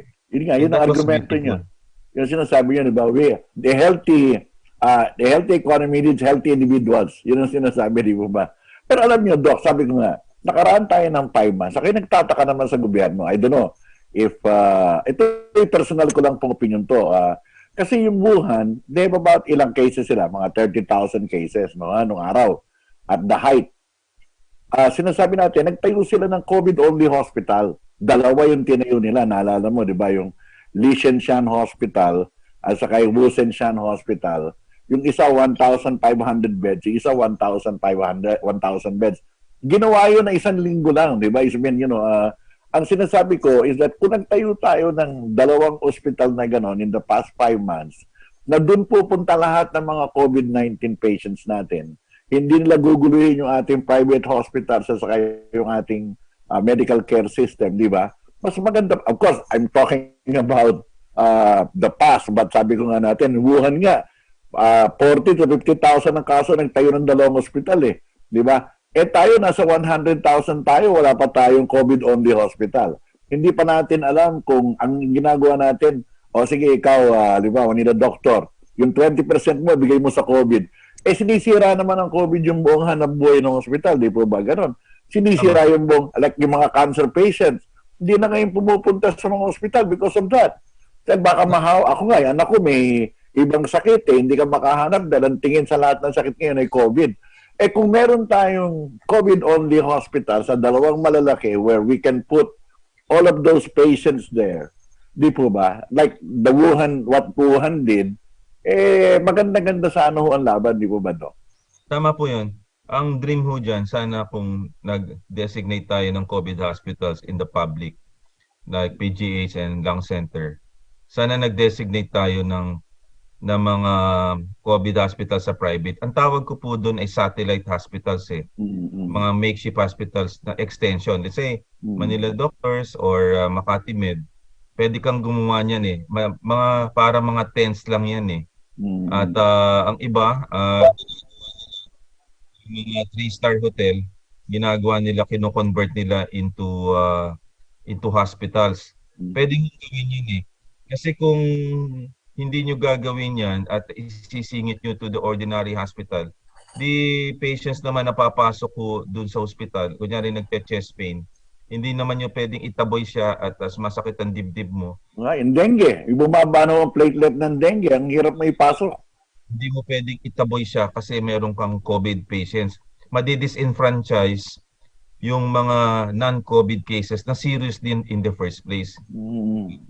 At saka, Doc, yung katulad ko, halimbawa ako, dapat meron akong PSA, dapat may check-up ako every 2 months or every 3 months. Hindi na ako makapunta ng hospital ngayon dahil ang hirap eh. Yung kaibigan ko, si Mark Cepeda, may iba siyang sakit, hindi nagpunta ng hospital. So, namatay na lang sa bahay niya. Ako, napirmahan ko death certificate sa last 6 months, 5 months, 6. Napirmahan ko 6 na death certificate. They died in their houses. stroke, yung isa heart failure kasi hindi ma-admit in the hospital Kaya kasi nga po. ina-admit lang ay COVID cases. Ay, tama rin ba yung nabasa ko na ang tingin ninyo itong ating deaths na sinasabi, this is about, ilan na ba ngayon? Ang ating deaths ay 2,059, 20 na Opo. dagdag. Accurate ba ito? I heard na meron kayong finding na hindi lang 2,000 ang namamatay dito sa COVID natin. Oo, kasi simula nun ho, may mga pasyente tayo. Binibilang ko lang na kwento ng mga pasyente ko at saka sa ER at saka sa ibang hospital. Kung susumahin ko, may mga pasyente kasi dadating sa emergency room na hindi na natin na RT-PCR.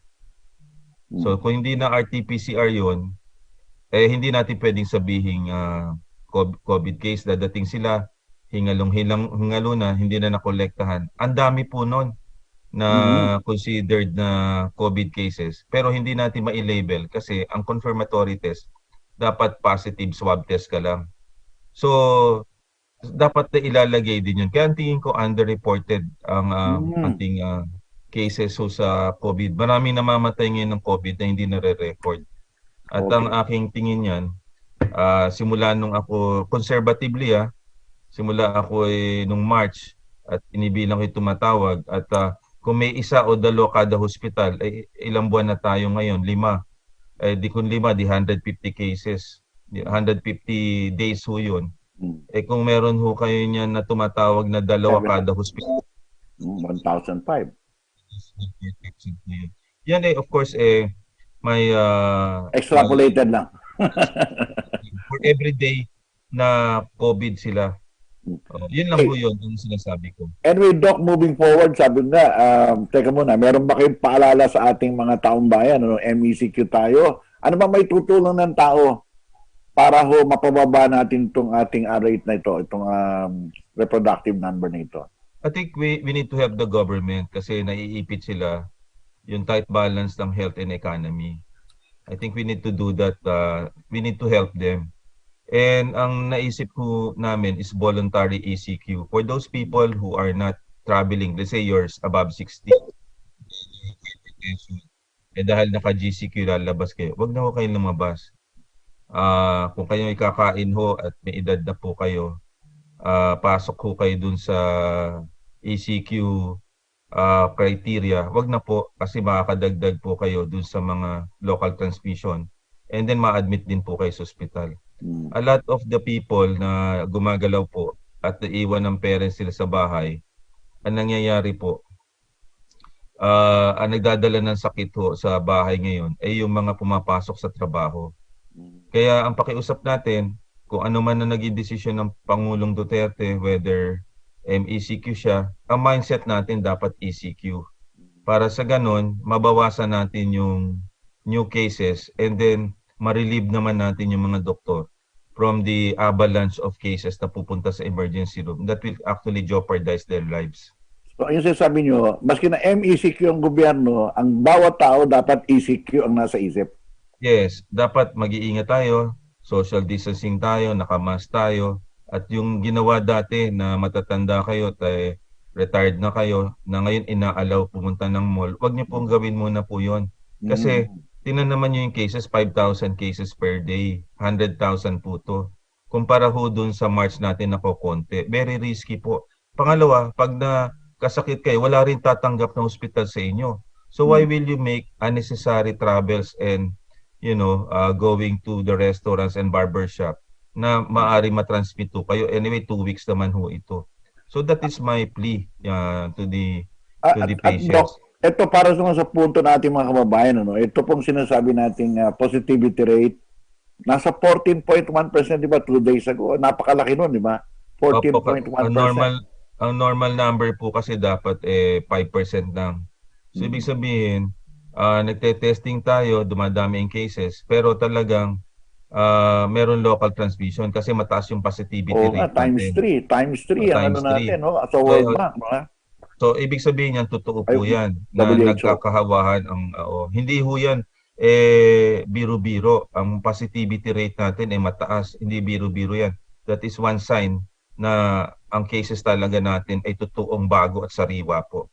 Okay, ito, klaruhin lang natin ito. For example, for an individual, ano ba kailangan? Naka-face mask ka, may sinasabi na social distancing, at meron daw face shield. Tama ba ang dapat gawin? I don't know, ano bang...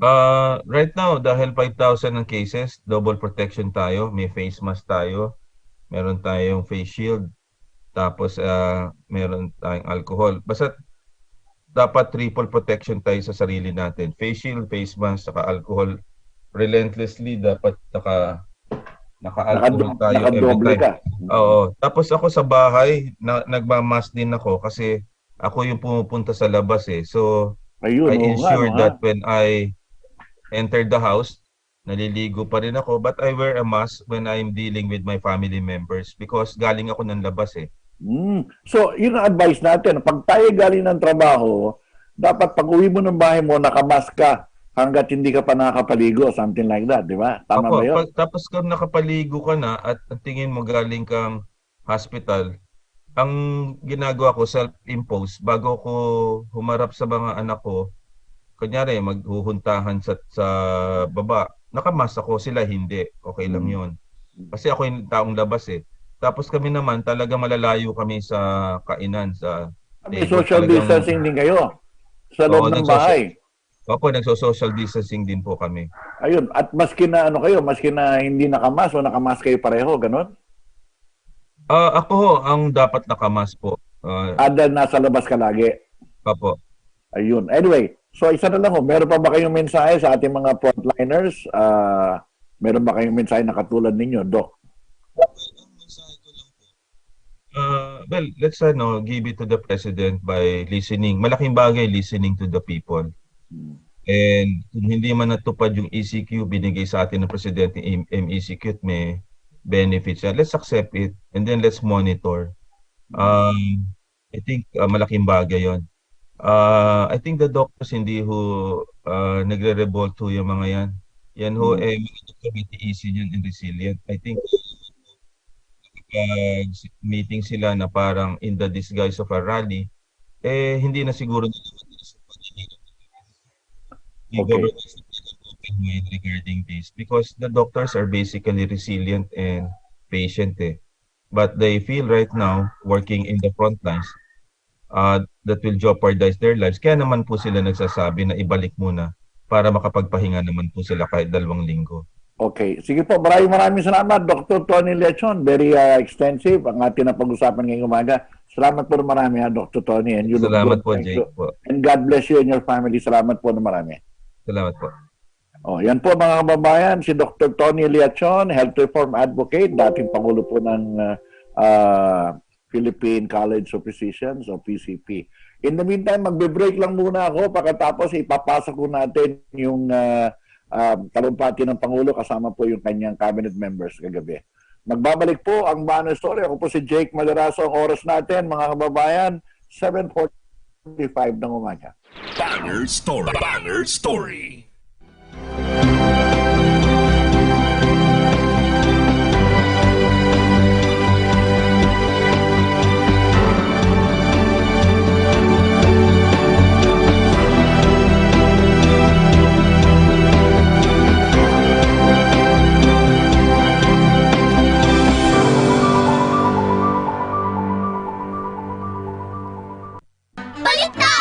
Ang crunch ng Graham Crackers match with yummy cream cheese filling. La Pasita Graham Cracker Sandwich. Palit ko yan sa Ninja Circle! No thanks. Ito ang kakaibang baon. La Pasita Graham Cracker Sandwich. Pagkatapos ng almusal, ano man ang iyong ginagawa, pakinggan ang mga kwelang usapan at magaan na palitan ng opinyon. Good Morning Inquirer! Para sa makabuluhang pag-aanalisa sa mga issue, kontrobersya at mga balita, samahan sina Den Macaranas at Ira Panganiban sa Good Morning Inquirer! Mondays to Fridays, 9 to 10:30 in the morning sa DZIQ 990 at sa DZIQ 990 Digibox TV.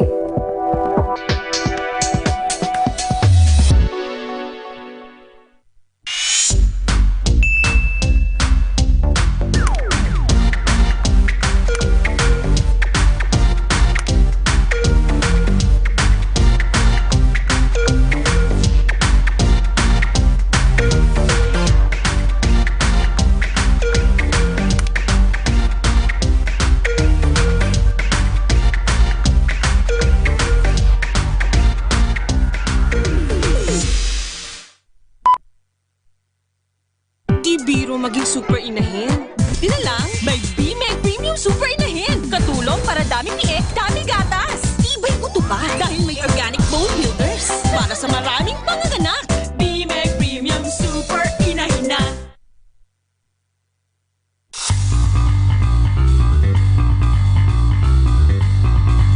Simula Enero 2020, panoorin at pakinggan ng sabayan ng Inquirer 990 sa multiple broadcast platforms. Free TV sa UHF Channel 31, Cable TV sa Sky Channel 72, Destiny Channel 72 at Cable Link Channel 4.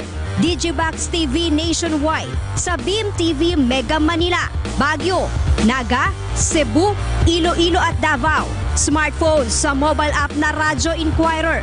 Online at streaming media sa Facebook, YouTube at websites ng radyo.inquirer.net at inquirer.net at sa AM Radio DZIQ 990 kHz. Bagong taon, mas malawak na broadcast, balanseng pagbabalita, walang takot na pamamahayag. Inquirer sa radyo, UHF Free TV, Cable TV, Digibox TV, mobile app sa smartphones at online streaming. Bayang nagtatanong, mamamayang nag-uusisa. Banner Story. Banner Story. Balik tayo sa Banner Story mga babayan sa oras natin. Sa oras natin na 7:48. Ito na po mga babayan, may gisang oras po ito. Kaya magpapaalam na rin ako sa inyo. Ito po yung nangyaring pulong po ng Presidente kasama po yung mga members ng kanyang cabinet at interagency task force. Sa desisyon nila na ika nga ay ibaba ang modified enhanced community quarantine starting tomorrow.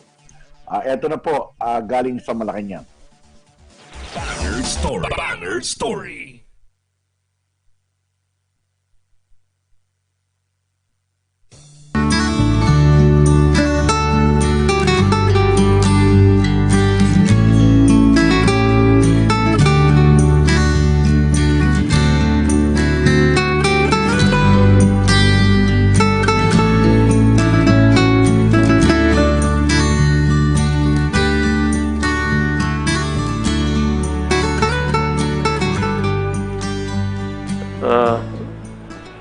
You can start. Good evening, Mr. President, Senator Bongo, Chair of the Committee on Health and Demography, fellow members of the IATF and Cabinet. Magandang gabi po sa ating lahat, Mr. President. Allow me to give a brief update on our COVID-19 response and situation. Can we have the first slide? Okay. Excuse me, do you have a literature of that? Yes, sir. Yes, sir. Okay, so that we can follow you thoroughly. Yes, sir. Thank you, sir. Okay. Salamat po. You can start now, sir. Okay, sir. Thank you. As of August 2, may nadagdag na higit 5,000 kaso at sa nadagdag na 5,032 cases po, meron 2,114 fresh cases at 2,918 late cases. Sa 2,114 fresh cases na naitala, 916 ay mula sa NCR, 279 sa Region 7, 901 sa mga natitirang rehiyon at 18 na repatriates. Sa 2,918 late cases naman, meron po tayong 1,821 ay mula sa NCR, 186 sa Region 7, 892 sa mga natitirang rehiyon at 19 na repatriates. May naitalang 20 binawian ng buhay at nakapagtala naman tayo ng 301 recoveries, 301 recoveries. Ang total recoveries ay pumalo na po tayo sa 65,557. Ang active cases naman ay 35,569. Sa mga ito po ay 2,911 or 8.18% ay mga asymptomatic. 32,071 or 90.17% mga mild cases po, Mr. President. 349 or 0.98 ay severe at 240 or 0.67% ay critical. Next slide please. Ito pong graph na ito nagpapakita na prioridad po ng inyo pong administrasyon ang proteksyon ng ating mga health workers. Pababa po ang trend ng confirmed COVID-19 cases sa ating mga health workers mula sa 20% noong April, ngayon po ay nasa 5.3% total cases. Patuloy po natin paiigtingin ang infection prevention and control sa ating mga pasilidad upang masigurong patuloy pa itong bababa. Makakaasa po ang ating mga health workers na ating pong binabantayan ang kanilang health and safety sa pamamagitan po ng pagbibigay na sapat na mga personal protective equipment na dekalidad at tunay po na mga very high quality and effective. Ngayon po, ang slide po natin na susunod, next slide, nais ko rin pong magbigay ng updates sa kung paano natin patuloy na tinutugunan ang issues ng ating mga healthcare worker. Sigurado po ako, Mr. President, na lahat po tayo sa kwartong ito ay sasang-ayon na sila po ang pinaka-importanteng mga tao sa laban natin kontra COVID-19. Kahapon po, Mr. President, matapos ang press con ng healthcare workers kung saan sila ay humingi ng time out na imposition at imposition ng ECQ or Enhanced Community Quarantine, ay agad na nakipagdialogo ako kasama ng ibang IATF principals sa mga medical societies. Dito mismo natin napakinggan ang issues nila. Dito rin naklaro na handa naman silang humanap ng middle ground, ibalanse ang kabuhayan at kalusugan. Bigyan ko lang po kayo ng summary ng kanilang mga hinaing. Number 1, una, kakulangan daw sa ating mga health workforce dahil na rin sa pagka-quarantine, isolate. Yung iba naman po ay nagkakasakit at meron din pong mga nag-resign. Number 2, over-reliance po na tinatawag nila sa mga antibody test na nakakamiss ng 50% of the cases.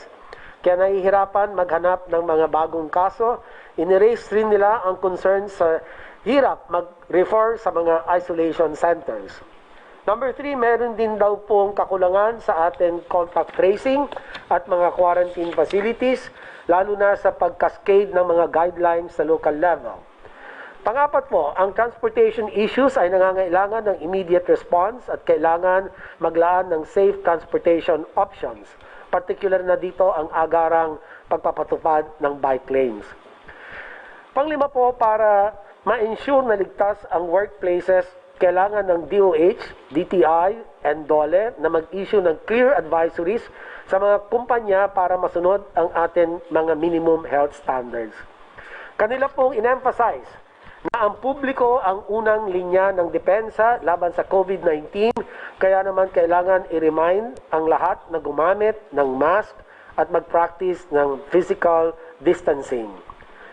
Panghuli po, mariin din po nilang tinututulan ang pagbukas ng mga non-essential industries gaya ng gyms, review centers, pet grooming, service at iba pa.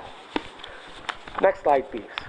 Matapos natin po makipag-usap, nagpulong naman po ang kabinete, batay po sa inyong kautusan, si Ginoong ES po ay pinulong ang mga ilang miyembro ng kabinete at lumikha po kami ng 7-point response or recommendation to address the issues of the healthcare workers. Number 1, una po ang pag-hire ng additional healthcare workers at bumuo ng healthcare worker reserve. Pati na rin ang pag-enter into memorandum of agreements with private hospitals hanggang December 2020 para makapag-deploy tayo ng healthcare workers sa mga private facilities na kung saan po sila po ang mas mabilis na mapuno ang kanila pong mga COVID beds. Pangalawa po, napag-usapan din po natin ang pagbibigay ng additional benefits para sa atin mga healthcare workers.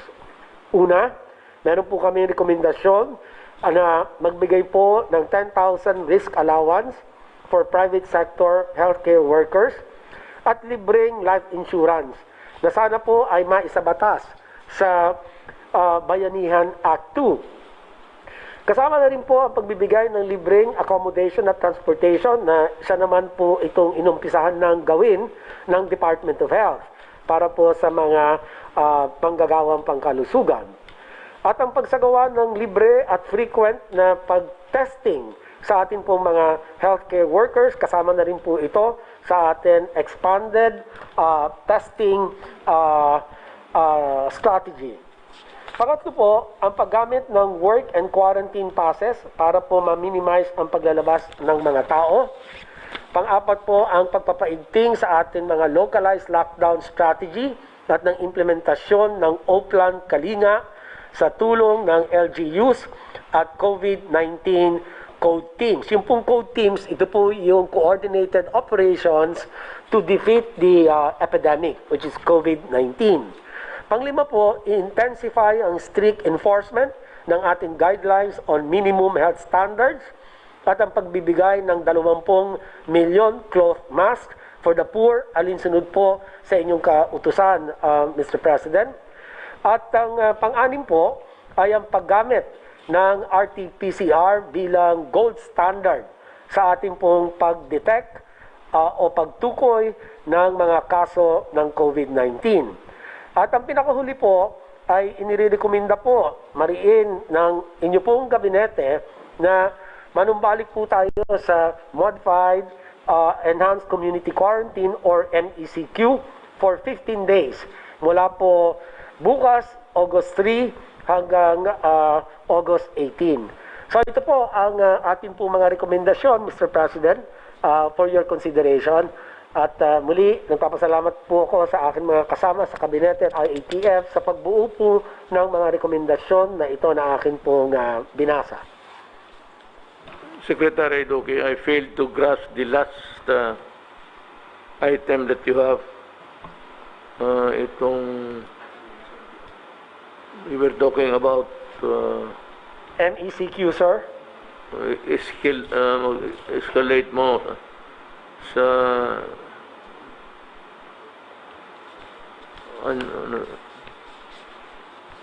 escalate mo ang yung lugar na we mentioned the other meeting. You are recommending MECQ. MECQ po in NCR po and the provinces of Laguna and Bulacan. And Rizal, Region 4A. Okay. Not all, but yeah, okay. Region 3, Bulacan. Okay. Yun lang po, sir. Ang ating pong recommendation for MECQ, Mr. President. Thank you. Po, sir. Salamat, sir. Before we go further, I'd like to introduce to you the ex-fiscal of Nueva Ecija, Danny Yang. We come from the same school.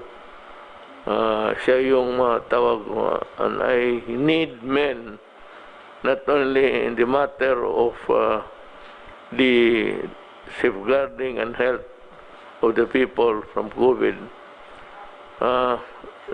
There are so many, well, there's always a graft here, graft there. Talagang may corruption dito, corruption doon. And you will remember that when we were talking about the Bayanihan 1, when it was still pending, I said that the money is very tempting. Could be used as political purposes, patronage, to the exclusion of others, or worse, baka pabayarin nila yung mga tao. And I even mentioned the other time about the NPAs getting their shots free. Look, I do not propose that you respond. I'm talking to the NPAs, the Communist Party of the Philippines. I do not propose that you respond to my policy. Kami lang dito, we have a policy. Every time I open my mouth and state a declaration, it becomes automatically a policy. Na itong mga NPA, if they really want to get their shots free, they can always line up. And I will ask now the military and the police to be forgiving. Pag nakapila sila doon, wala namang armas, just to get the shots. Give it to them. Hindi na natin sila. But after that, if you go home, then we fight again. But on even grounds. I want you to stay healthy because my soldiers are very, very healthy. And they should be getting the first shots of the vaccine should we acquire them in due time. You know, ito namang si Fiscal Yang, I want well, not all, pero itong you just coordinate, Danny is the name, Secretary Anyo, about the corruption charges that we filed. I suggest that to save time, unless of course the Secretary in his discretion would rather hear them administratively. You know, you're a lawyer, and the fastest way to do it is actually administrative proceedings. Malayo masyado yung criminal. So there's so many facets of due process that would derail a proposed prosecution or a proposed how would you call it, or something that is also as a punishment. Pero I have requested officially kay Ombudsman Martires na I am not asking for the neck of the innocents. I just want the graft and corruption stop, and the parties involved in that corruption be prosecuted, be the mayor, the city council, or the barangay captain. And I cited to you the delay, the long and winding road. Huwag ninyo itong ikata, show it to lahat. This is very important. Because we have so much missteps. Pandol dito, pandol doon, because of corruption. And the last thing that I would want to hear is really itong ganito. Baka ipagbili, partisan, tao lang niya, yung kalaban niya, hindi, and all these things. That is why, if you follow the mindset of the officials vis-a-vis with the grafters, diretsuhin ko na sila ng prosecution. Well, administratively, yes, because that's the best way. For the city councils now, who are delaying the passing of the ordinance, we have 2 months, 2 years. If I'm telling Secretary Ann here, 2 years, the paper spending, it is graft and corruption.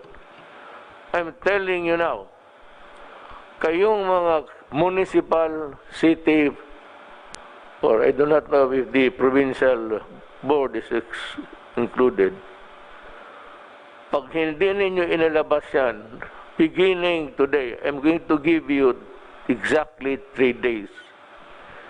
Report to the DILG, city, provincial, ibigay mo doon, and for the DILG to inform Secretary Anyo, yung boss nila, na submitted na.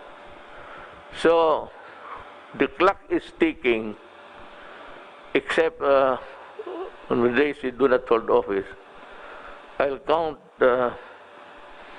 the 72 hours. Weekdays. But for example, if it has been there on Monday, then 2 to 3 days should be on Thursday. If you fail to do that, I am directing Fiscal Yang to file the case immediately with the department o sa ano. Nandito nandiyan ba kay ang record nandiyan kay Fiscal, but you can always go to the office of General Anyo and take a look. Demanda mo natin kasi sabi ko, my God, 2 years na lang ako, magwawala ako. Gusto ko, maghinto na ako sa gobyerno, sabay tayo. Talagang I'll see to it that you are effectively suspended, preventive, suspended as a form of a punishment. But I would prefer that you be dismissed immediately. And the courts for not to interfere.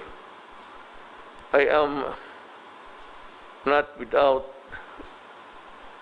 understanding the situation that governs the separation of powers, that I cannot also intrude into yours. But help me on this, as long as I am in the path of due process. Please do not interfere.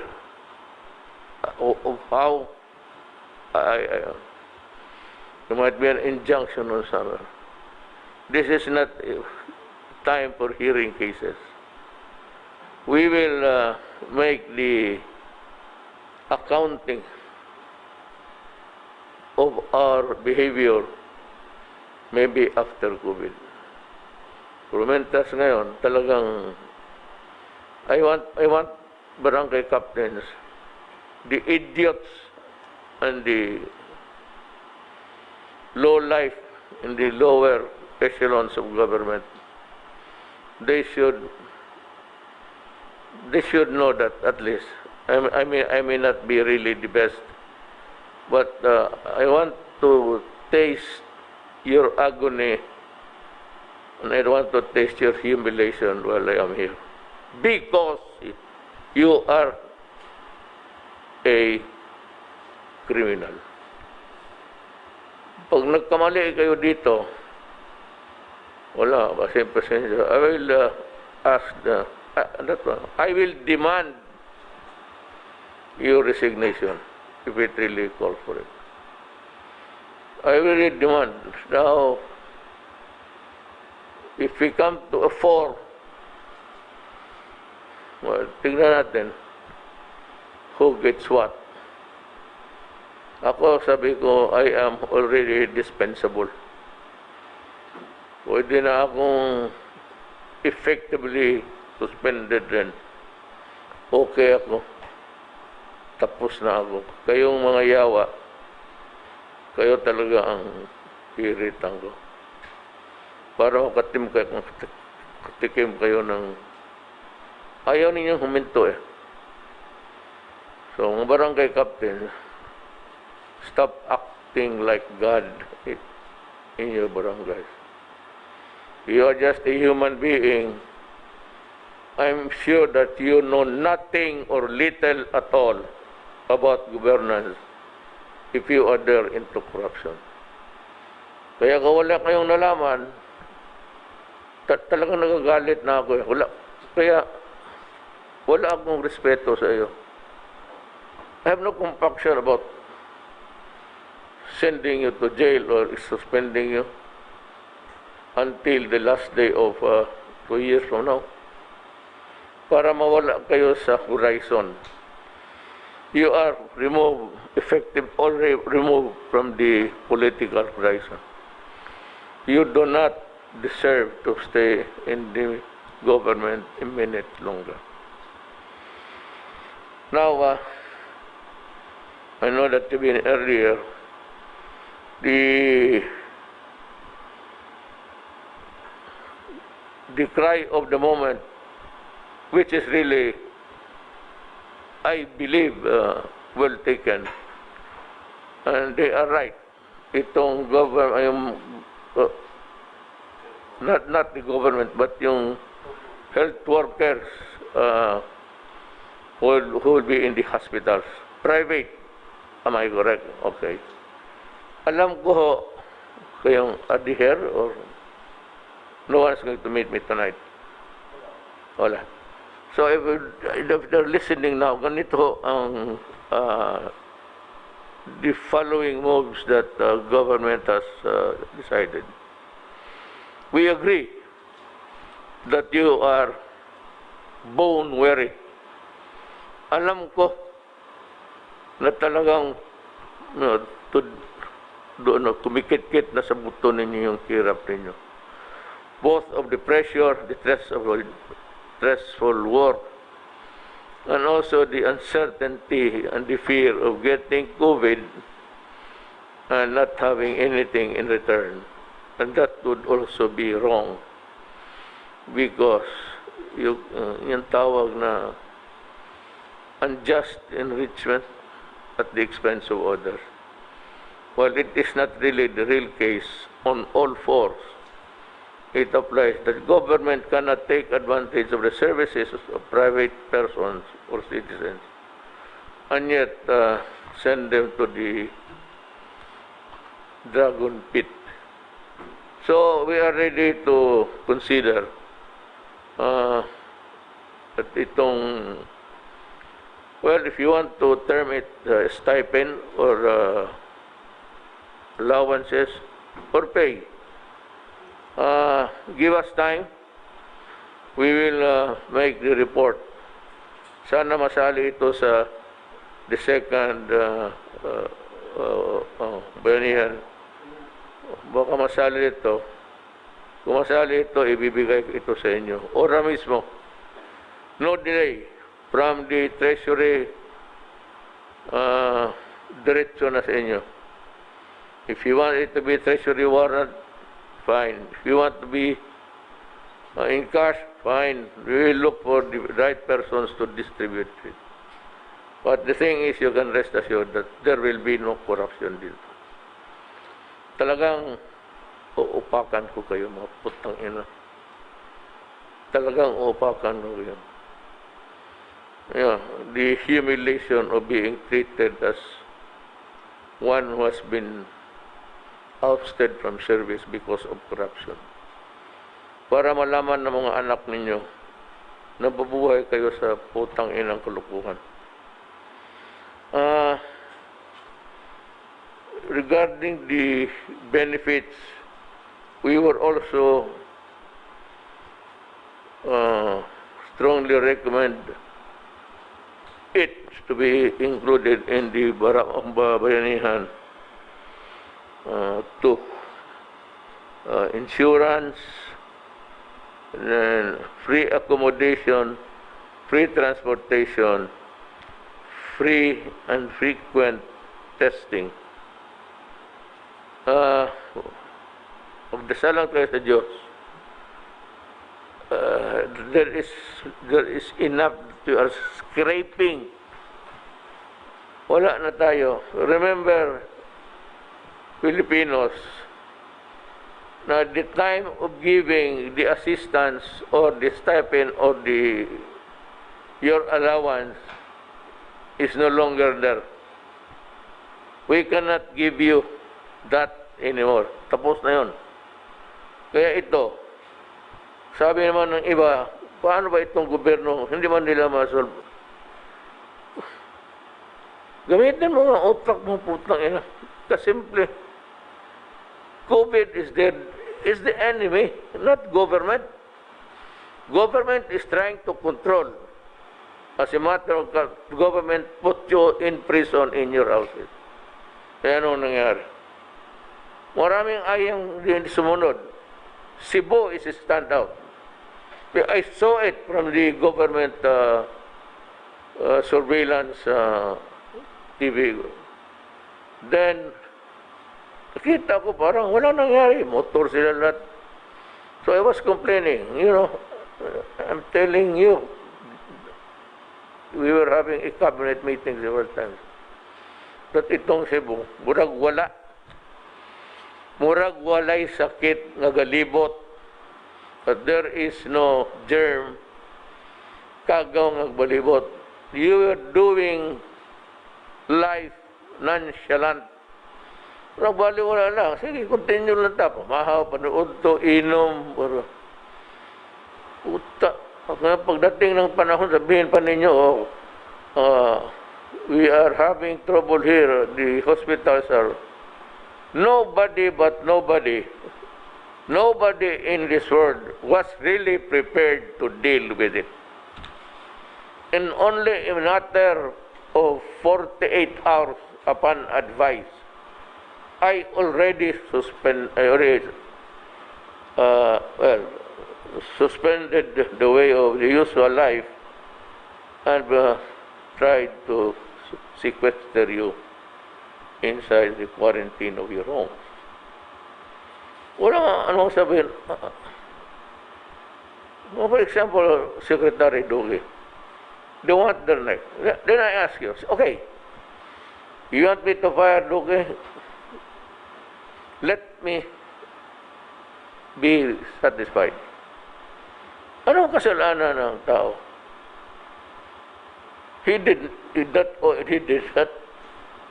import COVID. He was there all the time, and an infection was overwhelming, not only for the Philippines. I do not want to compare it with any country, but it was a global thing. And ngayon, bakit tayo marami na? Well, sana makapanood kayo ng YouTube or YouTube. Makita mo ang spike ngayon, binalikan sila. And the scientists say that it will be, this COVID will be forever, for decades. So ang sinasabi ko sa the same. What I said earlier, in the early days of this pandemic thing, I said that, be careful because it is swallowing the rest of the world. And we will be no exception. Dito sa Cebu, makita mo naman sa Cebu pati Maynila, almost same behavior. May mga tao talagang nasa labas, and they can only be controlled kung saan sa mga barangay, kung saan kayo nakatira. But kung nakapuslit kayo, tapos magpasyal-pasyal, magnegosyo pa rin kayo, whatever, and without a mask at that, making it worse. Hindi ka naman, ngayon marami. Then you say that government, nobody, pandemic nga ito eh. The epidemic is bad enough. But the pandemic is that every country is now using its own resources. Hindi mo kabigayan. China of late might be delivering some help in terms of equipment. Pero hindi kasalanan. Now, if Secretary Duque misquoted or was not accurate sa kanyang figures, para sa akin, matulala ka sa figures because they come in incomplete and sometimes wrong, sometimes asymptomatic, sometimes nakauwi na. So I'd like to know, let me ask you a question, Secretary Duque, if you may please. Itong sa case summary natin, itong nakalabas, kasali pa dito sa the number of recoveries. Is this an original number or a changing number? Only those that are presently hit or affected. This is a changing number, Mr. President, kasi yung pong meron pong IATF policy or resolution that the time-based reckoning of recoveries of the asymptomatic and milds after 14 days po that they were in quarantine from the onset of illness. Kasi yan po, usually 10 days nga lang po, sabi ng WHO, gagaling ka na po, basta mild po and asymptomatic. Kung natapos po ninyo yung 10 days na yon, nagdagdag pa po ang DOH with the approval of the IATF ng 4 days para 14 days. So after that, ibig sabihin po noon, magaling na kayo. Yes. I'm asking about the figures. Does this include people who are already cured? Yes, sir. The recovery, sir. So this is a constant number. Yes, sir.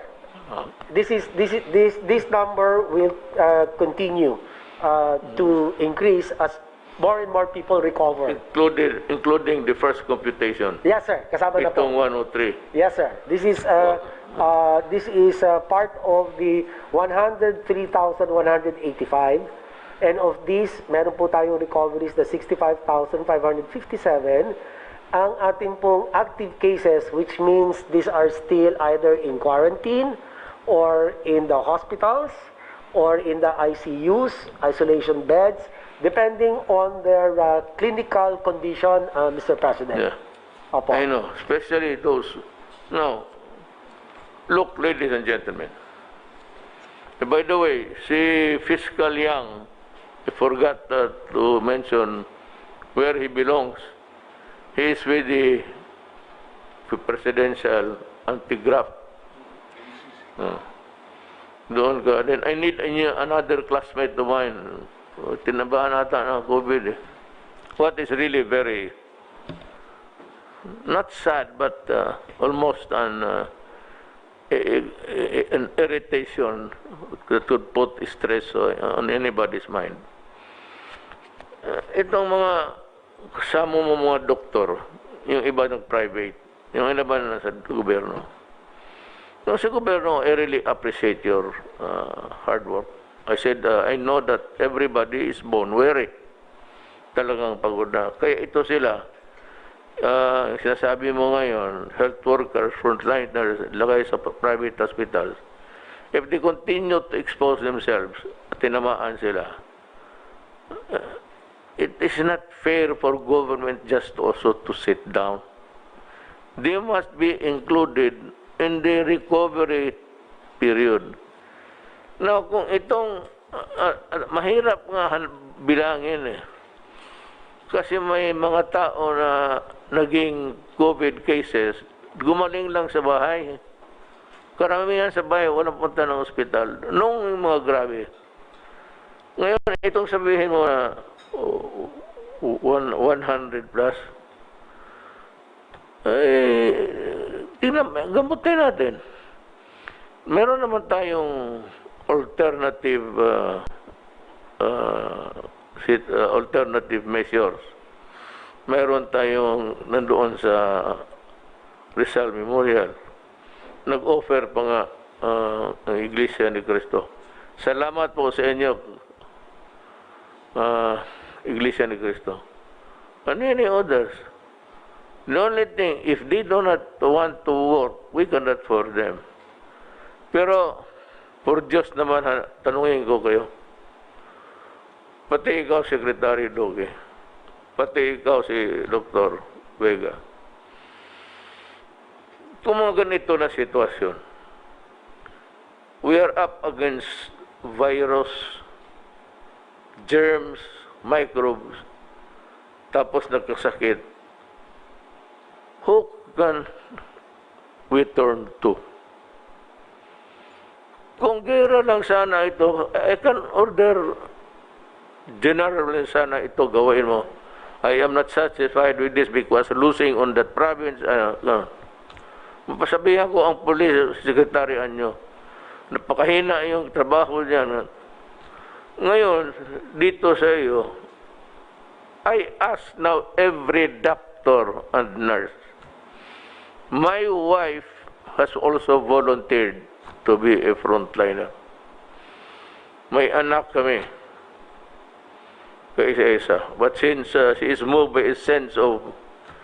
Kasi nasabi niya, nahihiya siya sa sarili niya. She's a nurse, and yet, ang trabaho, itong ganitong parang it's a war against microbes. Who are our soldiers? The nurses and the doctor. If you cannot go for the extra mile, well, I can understand.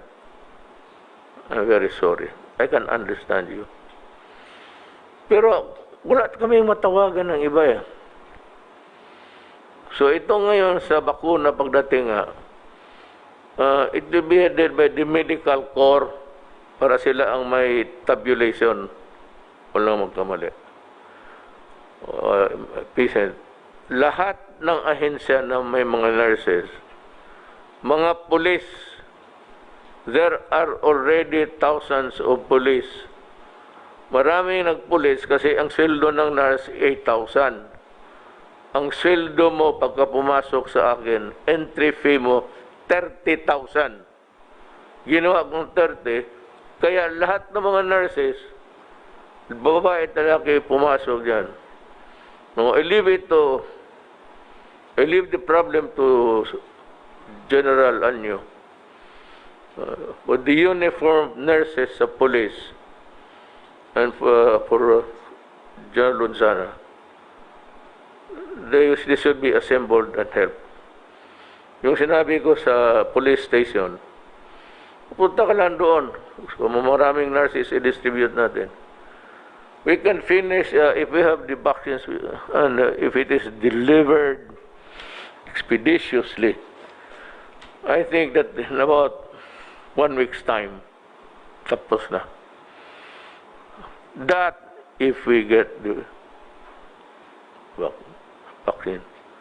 Pero as goes now, wala pa namang sinabi lang na kompleto na. And China is leading. That's what I told you. I believe in China because they're very conscientious. And hindi reklamador.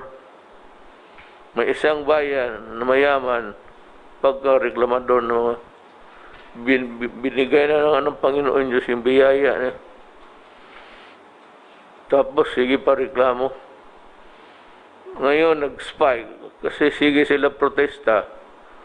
Kaya ako dito, sige mga left, sige, sabi ko, yung mga left, if you want to protest, go ahead.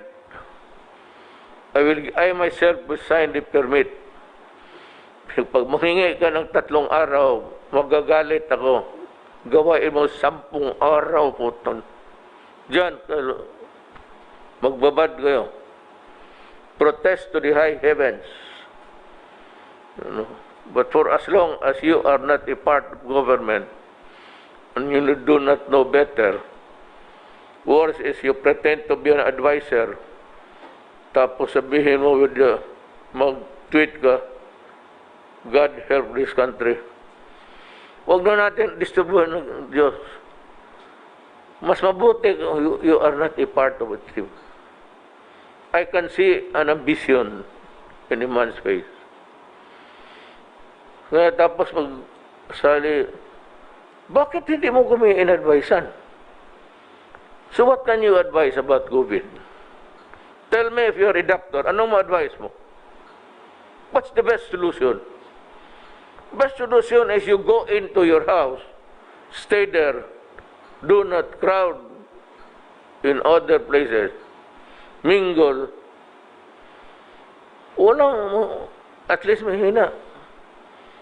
But yung gamot, sinasabi mo, what are we doing? Oh, what are we doing? What can we do? Magbigay ng pera? Wala na tayong pera. Mayroon pa dyan yung mga bright na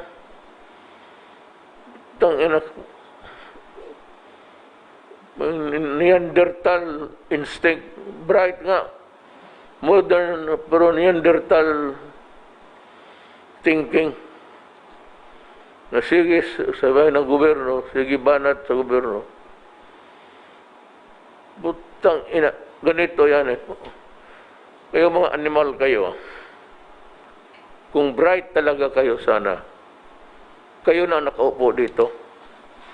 at nagawa na ninyo ang gusto ko. But for as long as you're not part in government, you can criticize. But do not be a double standard idiot, pretending to advise, then you criticize. You tell us, because karamihan dito, General Galvez, General Anyo, General Lorenzana, Bongo. Hindi naman tayo, isang doktor ka lang eh. So we would need also the input of other doctors who might have had trainings outside regarding this matter. Tropical diseases, infectious diseases. Nakatulong sana. Ngayon kung wala kayong maibigay, and it's not our fault if we are lagging behind. Una-una, wala tayong we do not have the equipment, we do not have anything. The Philippines is still a new country until now. Would you believe it? Kakaanak lang nitong Pilipinas. Kaya minsan ang lumalabas yung mga bright kuno, pero nakabubo naman. Akala ng mga gago-gaga, mas marunong sila kaysa atin. So well, run for president. I will help you. You identify yourself. Or I will keep track of your... Tapos sabihin ko sa inyo kung anong ginagawa ninyo. Puro kayo daldal. Tapos sabihin ng gobyerno, keep on harping on Secretary Doge. What will I do with him? There's lack of hospital beds. Talagang nakulang. Nobody anticipated this. This is a pandemic. It's bigla. Medicines, ganon din. Naghintay tayo ng matagal. Yung mga ventilators, ganon rin. Nobody expected that thousands will get sick on a single day. That is, as a matter of fact, almost a preparation for a war. Kung talagang gusto mong preparado tayo, baski magtayo ako ng 10 hospitals bukas, kunin ko yung mga hotel, expropriate ko. 100,000 kung totoo talaga sakit. But I will do that. Pag wala, there's no time for to set up buildings. Pag wala na, I will expropriate hotels. Para kung wala na talagang space. Now, the doctors, well, you can work with us, work with the people, your people, or you can just, pero if you are not also working, katatapos mo lang mong magdaldal ka na ako. Nagpabilib ka na. Huwag ninyo kaming pabilibin. General Galvez was there in Marawi. Secretary Anyo was the Chief of Staff. Delphine Lorenzana has been with us. Has been working, is resident ka ng Amerika din, no? No, kasi kilala ko sa military, pinatawag ko. Ngayon, itong bakuna, ibigay ko sa police pati military. Hoy, kayo mga police, pakinigay sa akin, ha? Linisan ninyo yung presinto ninyo and make it ready for in the day I pray that it would come. Yun na lang ang police station mas malapit, saka marami. Basta doon, only requirement is Pilipino ka, wala na. Kung gusto nilang pa-injection ng 5, magpaikot, hayaan mo. Sige. If you want to have an overdose of the vaccine, go ahead. If there's one thing that we cannot help, there is no cure for it, is stupidity. And mind you, all those people talking, and criticizing, hindi naman alam. Kung ilagay mo dito, yan naman, makandara pa yan. Kung ilagay mo dito, yan ngayon, so, sige, kayo dito. Oh, they will hang you. There's the bin, they will hang you. We're doing our very best. And yung localized lockdown. I'm sorry, Manila. Ngayon, magsabi kayo, i-lockdown mo na ang Manila. Ang ibang lugar, entire Philippines, para talagang wala nang mahawa. Wala ka nang mahawaan, wala ka nang mahawa. Problem is, wala na tayong pera. I cannot give food anymore and money to people.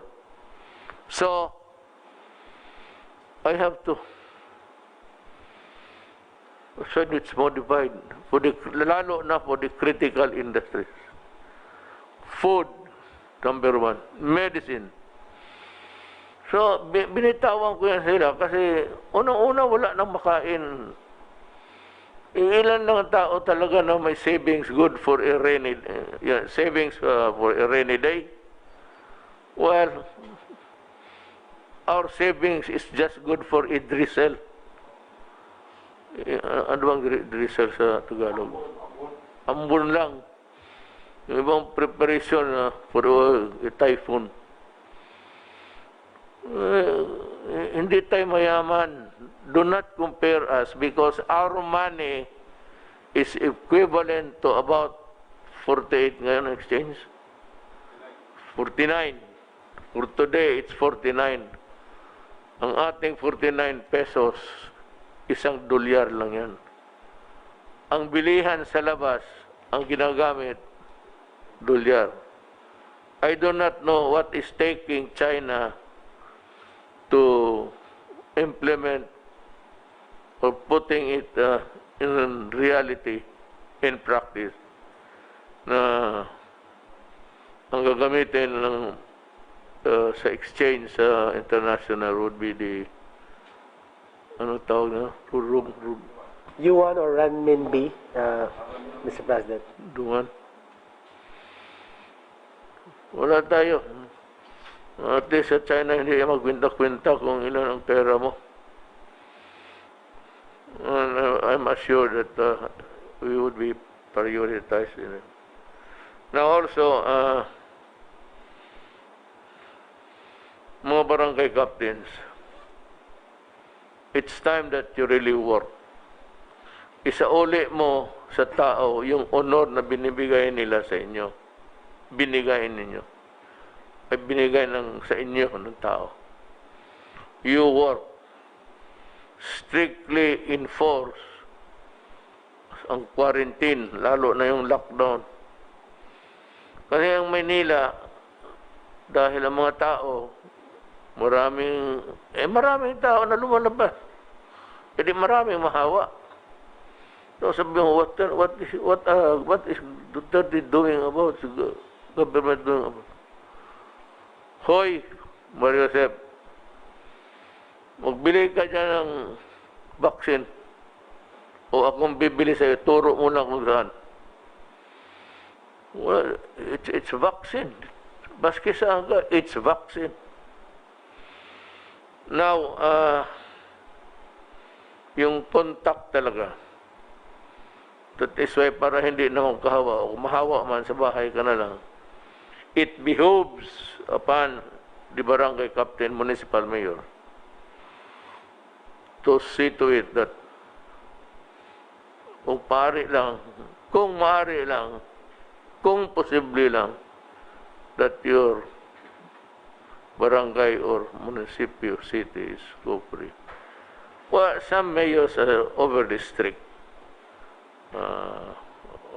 Wala na tayong magawa doon kasi under the local government code, they ought to really also to move. Well, we are appealing to Congress to isalin lang sana itong yung sa mga health workers, sa bayanihan 2, isali na ang free accommodation, free transportation, and free and frequent testing. Mr. President, Yes. may I respectfully reiterate my very strong recommendation with the support of the Cabinet for NCR, Laguna, Rizal, Cavite, and Bulacan to be put under the MECQ or Modified Enhanced Community Quarantine, Mr. President, just for 15 days, Mr. President. Modified Enhanced Community Quarantine, Mr. President. Yes, sir, with your approval, Mr. President.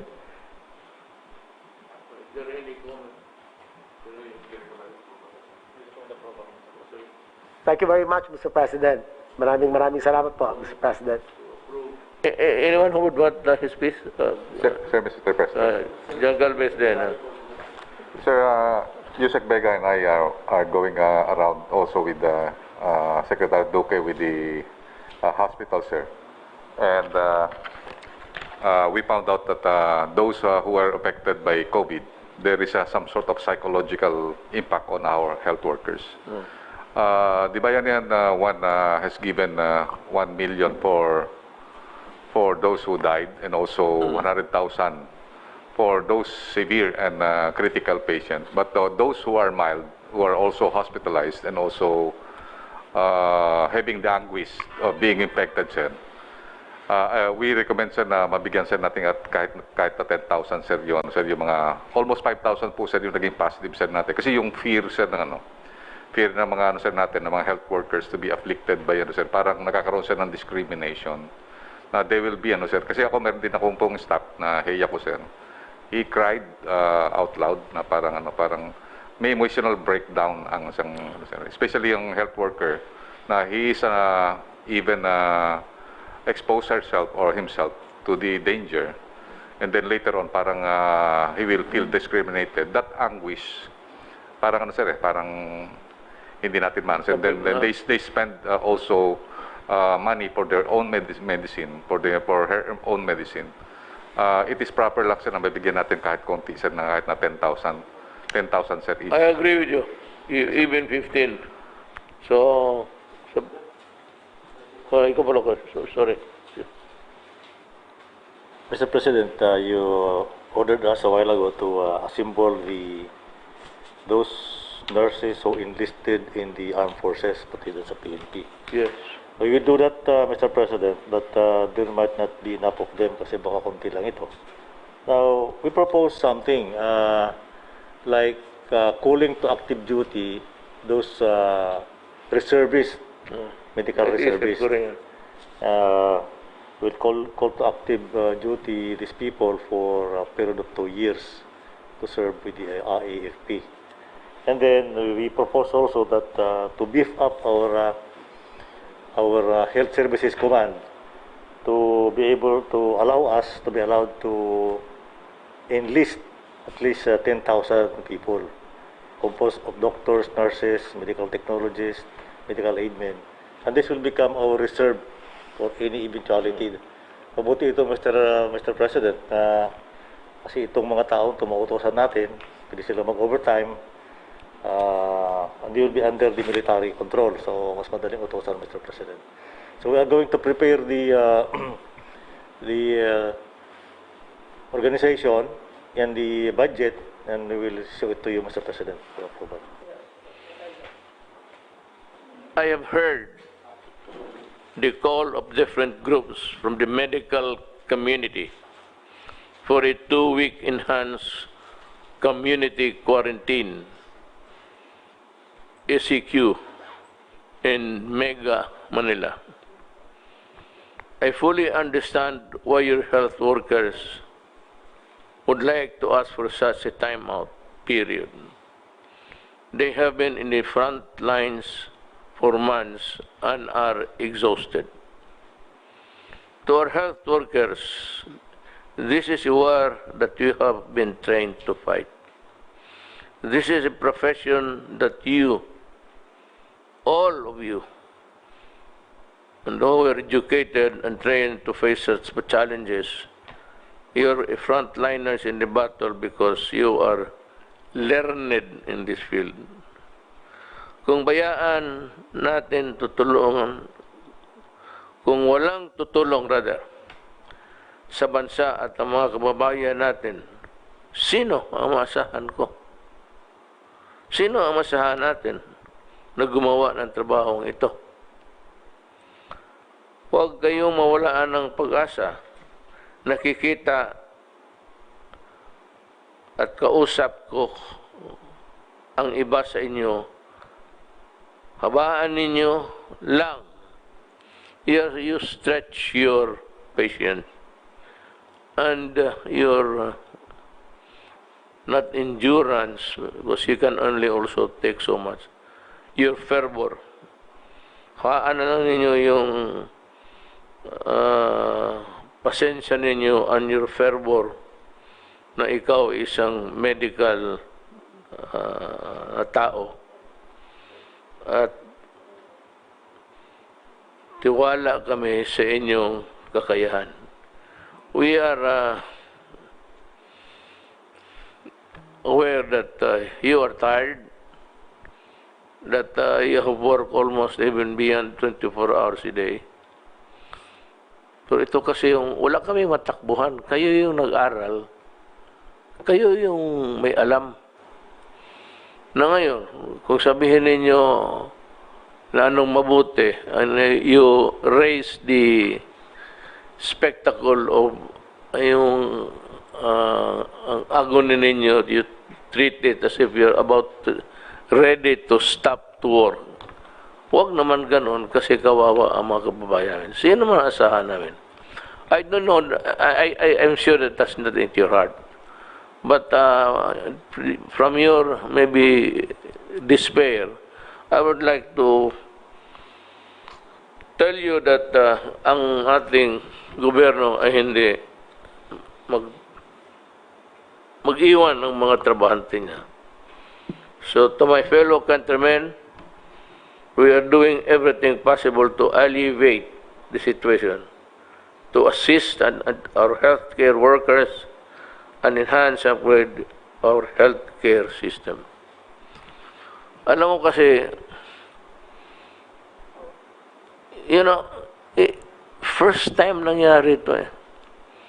And this is not just something like a call to action for a few sick persons, maybe because of the distance or maybe because of the... Ito lahat eh. Wala namang may gusto. Kaya nga si Secretary Duque, gusto nila putulin yung ulo. Ano mang kasalanan niya? Na yung medisina nandyan, buhol-buhol ang trabaho because this is the first time. And hindi ko kinukumpara. You read or you listen to BBC and CNN. Nakita ninyo, America and the rest are far more worse than us. Yan ang problema. But they have the machines, they have the equipment. And yet they are suffering terribly.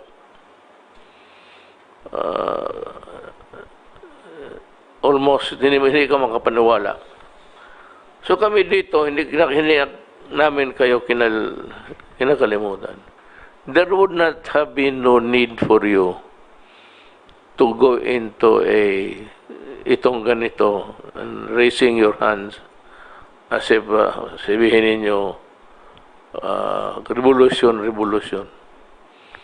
No, if you think that this can be solved by revolution, then by all means we start it. Mas gusto ko. Kung magsabi kayo, nagtaas na kayo, revolution, go ahead. Because I would be calling all people who love their country to come forward and work with the people. Yung mga health workers na hindi connected sa gobyerno, we will try to help.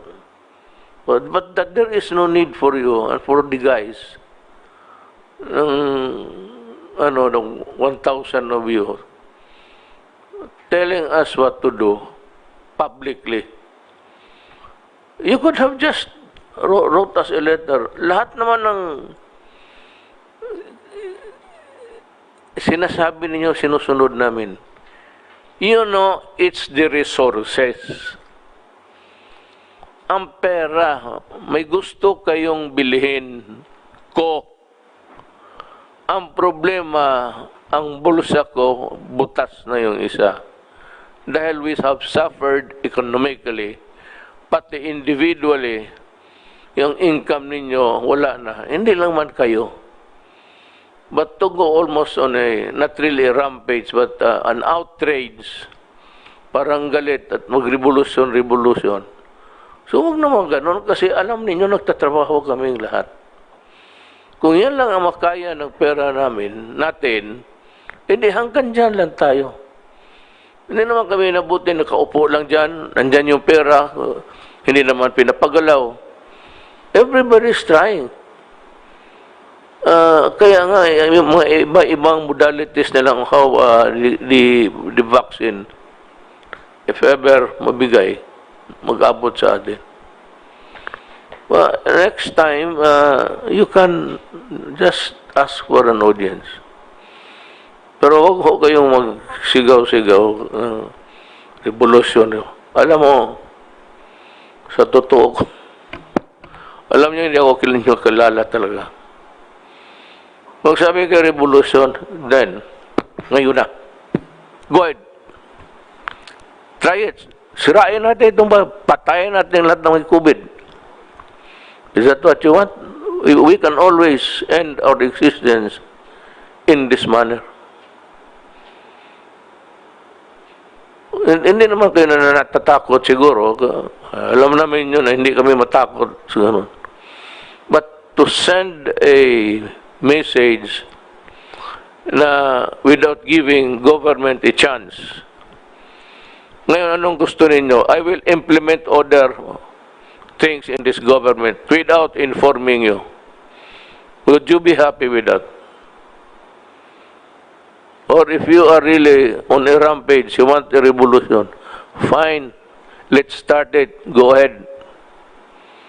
Go ahead in the streets and the store. Makita natin. Then we will need almost all building, all hospitals there. Hindi lang COVID. Hindi ko, I'm not threatening. Pero gusto ko lang subukan ninyo.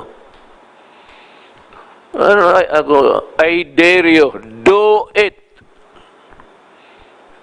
At makita tayo kung those who want to work with government, lahat ng mga nurses na police, pumasok kayo sa police kasi malaki ang sweldo.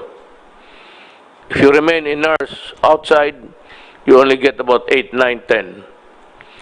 So, it's time to give more to the people. All nurses sa uniform sector will have to work. And we can always ask for volunteers. Then I am asking Secretary Lorenzana to mobilize, call a mobilization of doctors and nurses and those who can help. Kung yan na lang ang maasahan namin, or I might outrightly call for all reservists to work. Yan na lang. Ang COVID nandyan, wala nang kasalanan. Ni ikaw, wala kang solusyon eh. What are you babbling about? What's the solution? Except COVID. I've been frank before with you, still frank until now. And that is also the answer of all leaders of government. Anak ka nang, do not so as to be heard. I don't give if you gather 1,000, 2,000. But bear in mind na kayo mismo, kung ipa-take over ko kayo kayong lahat. Ako ang magbayad sa inyo. Take over ninyo. Tignan ko kung ano ang lagay ninyo. We are not incompetent here because we are not doctors. Kayo ang dapat ang you should do this soul searching, not us. Kami kayong makatulong sana, ito lang kayong ginagawa, kung magreklamo, ikaw naman, what can I do? I've always been praying to God for the vaccine. Alam niyo, doktor kayo eh. Huwag na natin dramahin ito ng mga pasulat-sulat. At saka itong mga health workers that I said you're bone weary. Bone weary is an idiom.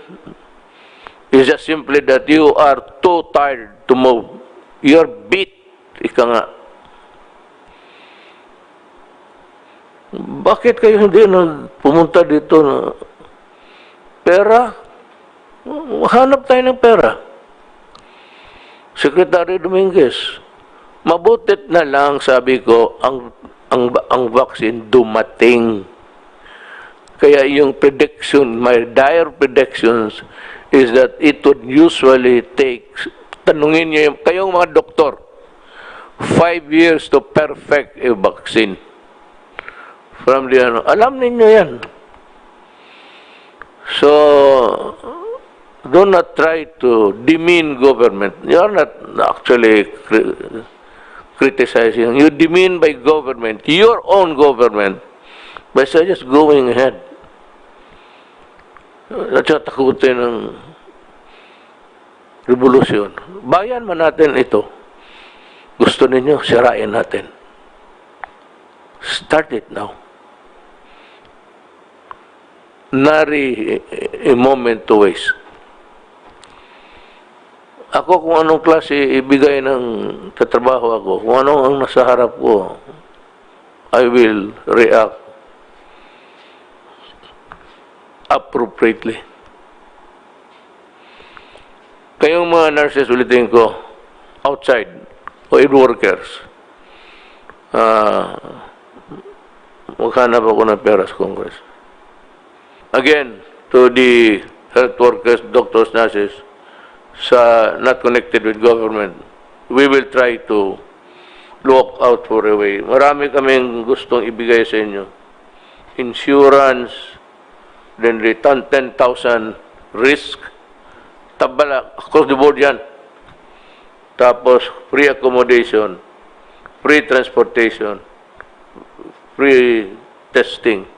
Siyempre, dapat kayo every 2 days, masakit lang sa, wala bang pantusok na putang ina na hindi.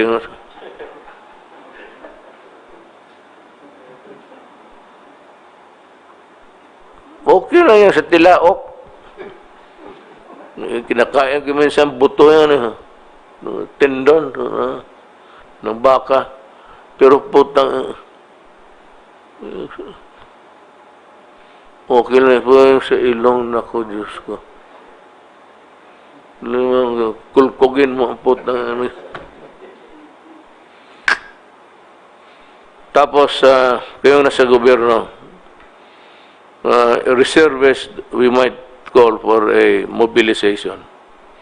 Lahat, you know, my daughter, Inday Sara, pag ako nag-mobilize, mauna yan.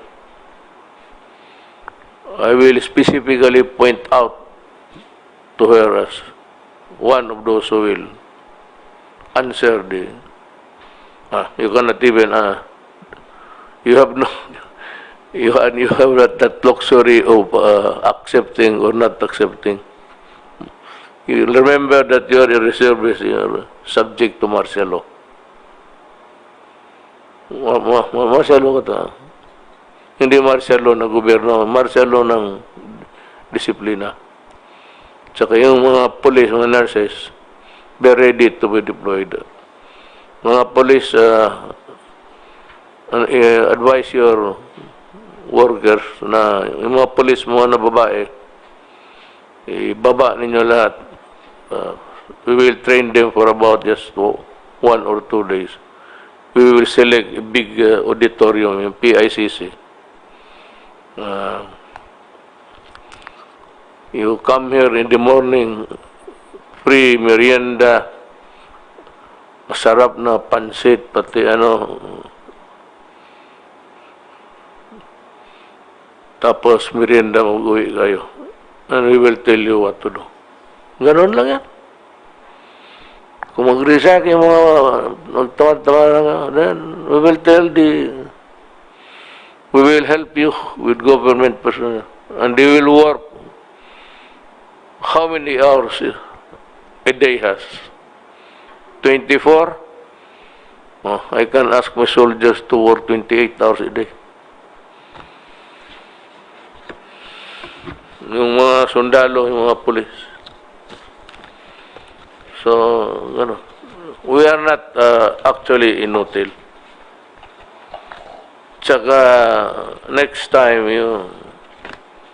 as a matter of courtesy, not to me, I don't need it, but to the government, kasi gagastusin natin yung pera ng tao. The next time, huwag niya akong parigin-rigin ng revolution. Naku, Diyos ko. Yan ang mas delikado sa COVID. Kaya kung magrevolusyon kayo, you will give me the free ticket to stage a counter-revolution. How I wish you would do it.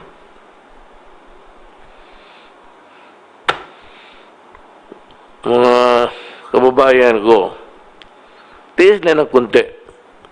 By December nandyan na. Do not go out kasi ihawa ninyo yung mga iba. Kaya matatagalan tayo. Yung nahawakan mo, hawakan niya. Yung rails. Yung sa escalator, pupunta-punta, hawak ninyo. Tapos hinawakan na, kung maggano ng kamayan sa mga sipon, tapos balik.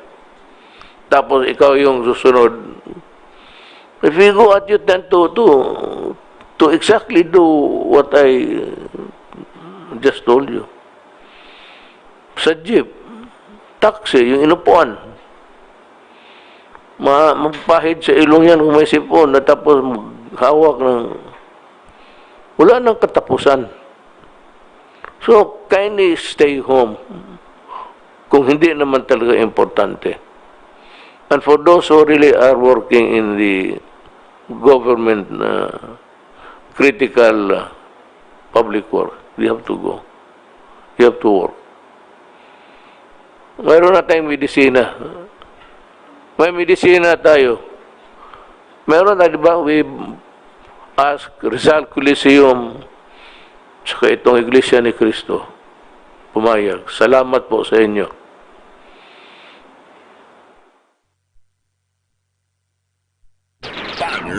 Banner Story. Balik tayo! Ang crunch ng Graham Crackers match with yummy cream cheese filling. La Pasita Graham Cracker Sandwich. Palit ko yan sa Ninja Star ko! No thanks. Ito ang kakaibang baon. La Pasita Graham Cracker Sandwich. Tanda, chubby, maitim, maraming scars at temples dulot ng stress na pilit na inililihim? Huwag ka nang mangamba. Tutok na sa Easy Shop Asia dahil problema mo'y masusolusyonan na. Dahil sa Easy Shop Asia, ang buhay ay punong-puno ng pag-asa. Sa Easy Shop Asia, life is worth living.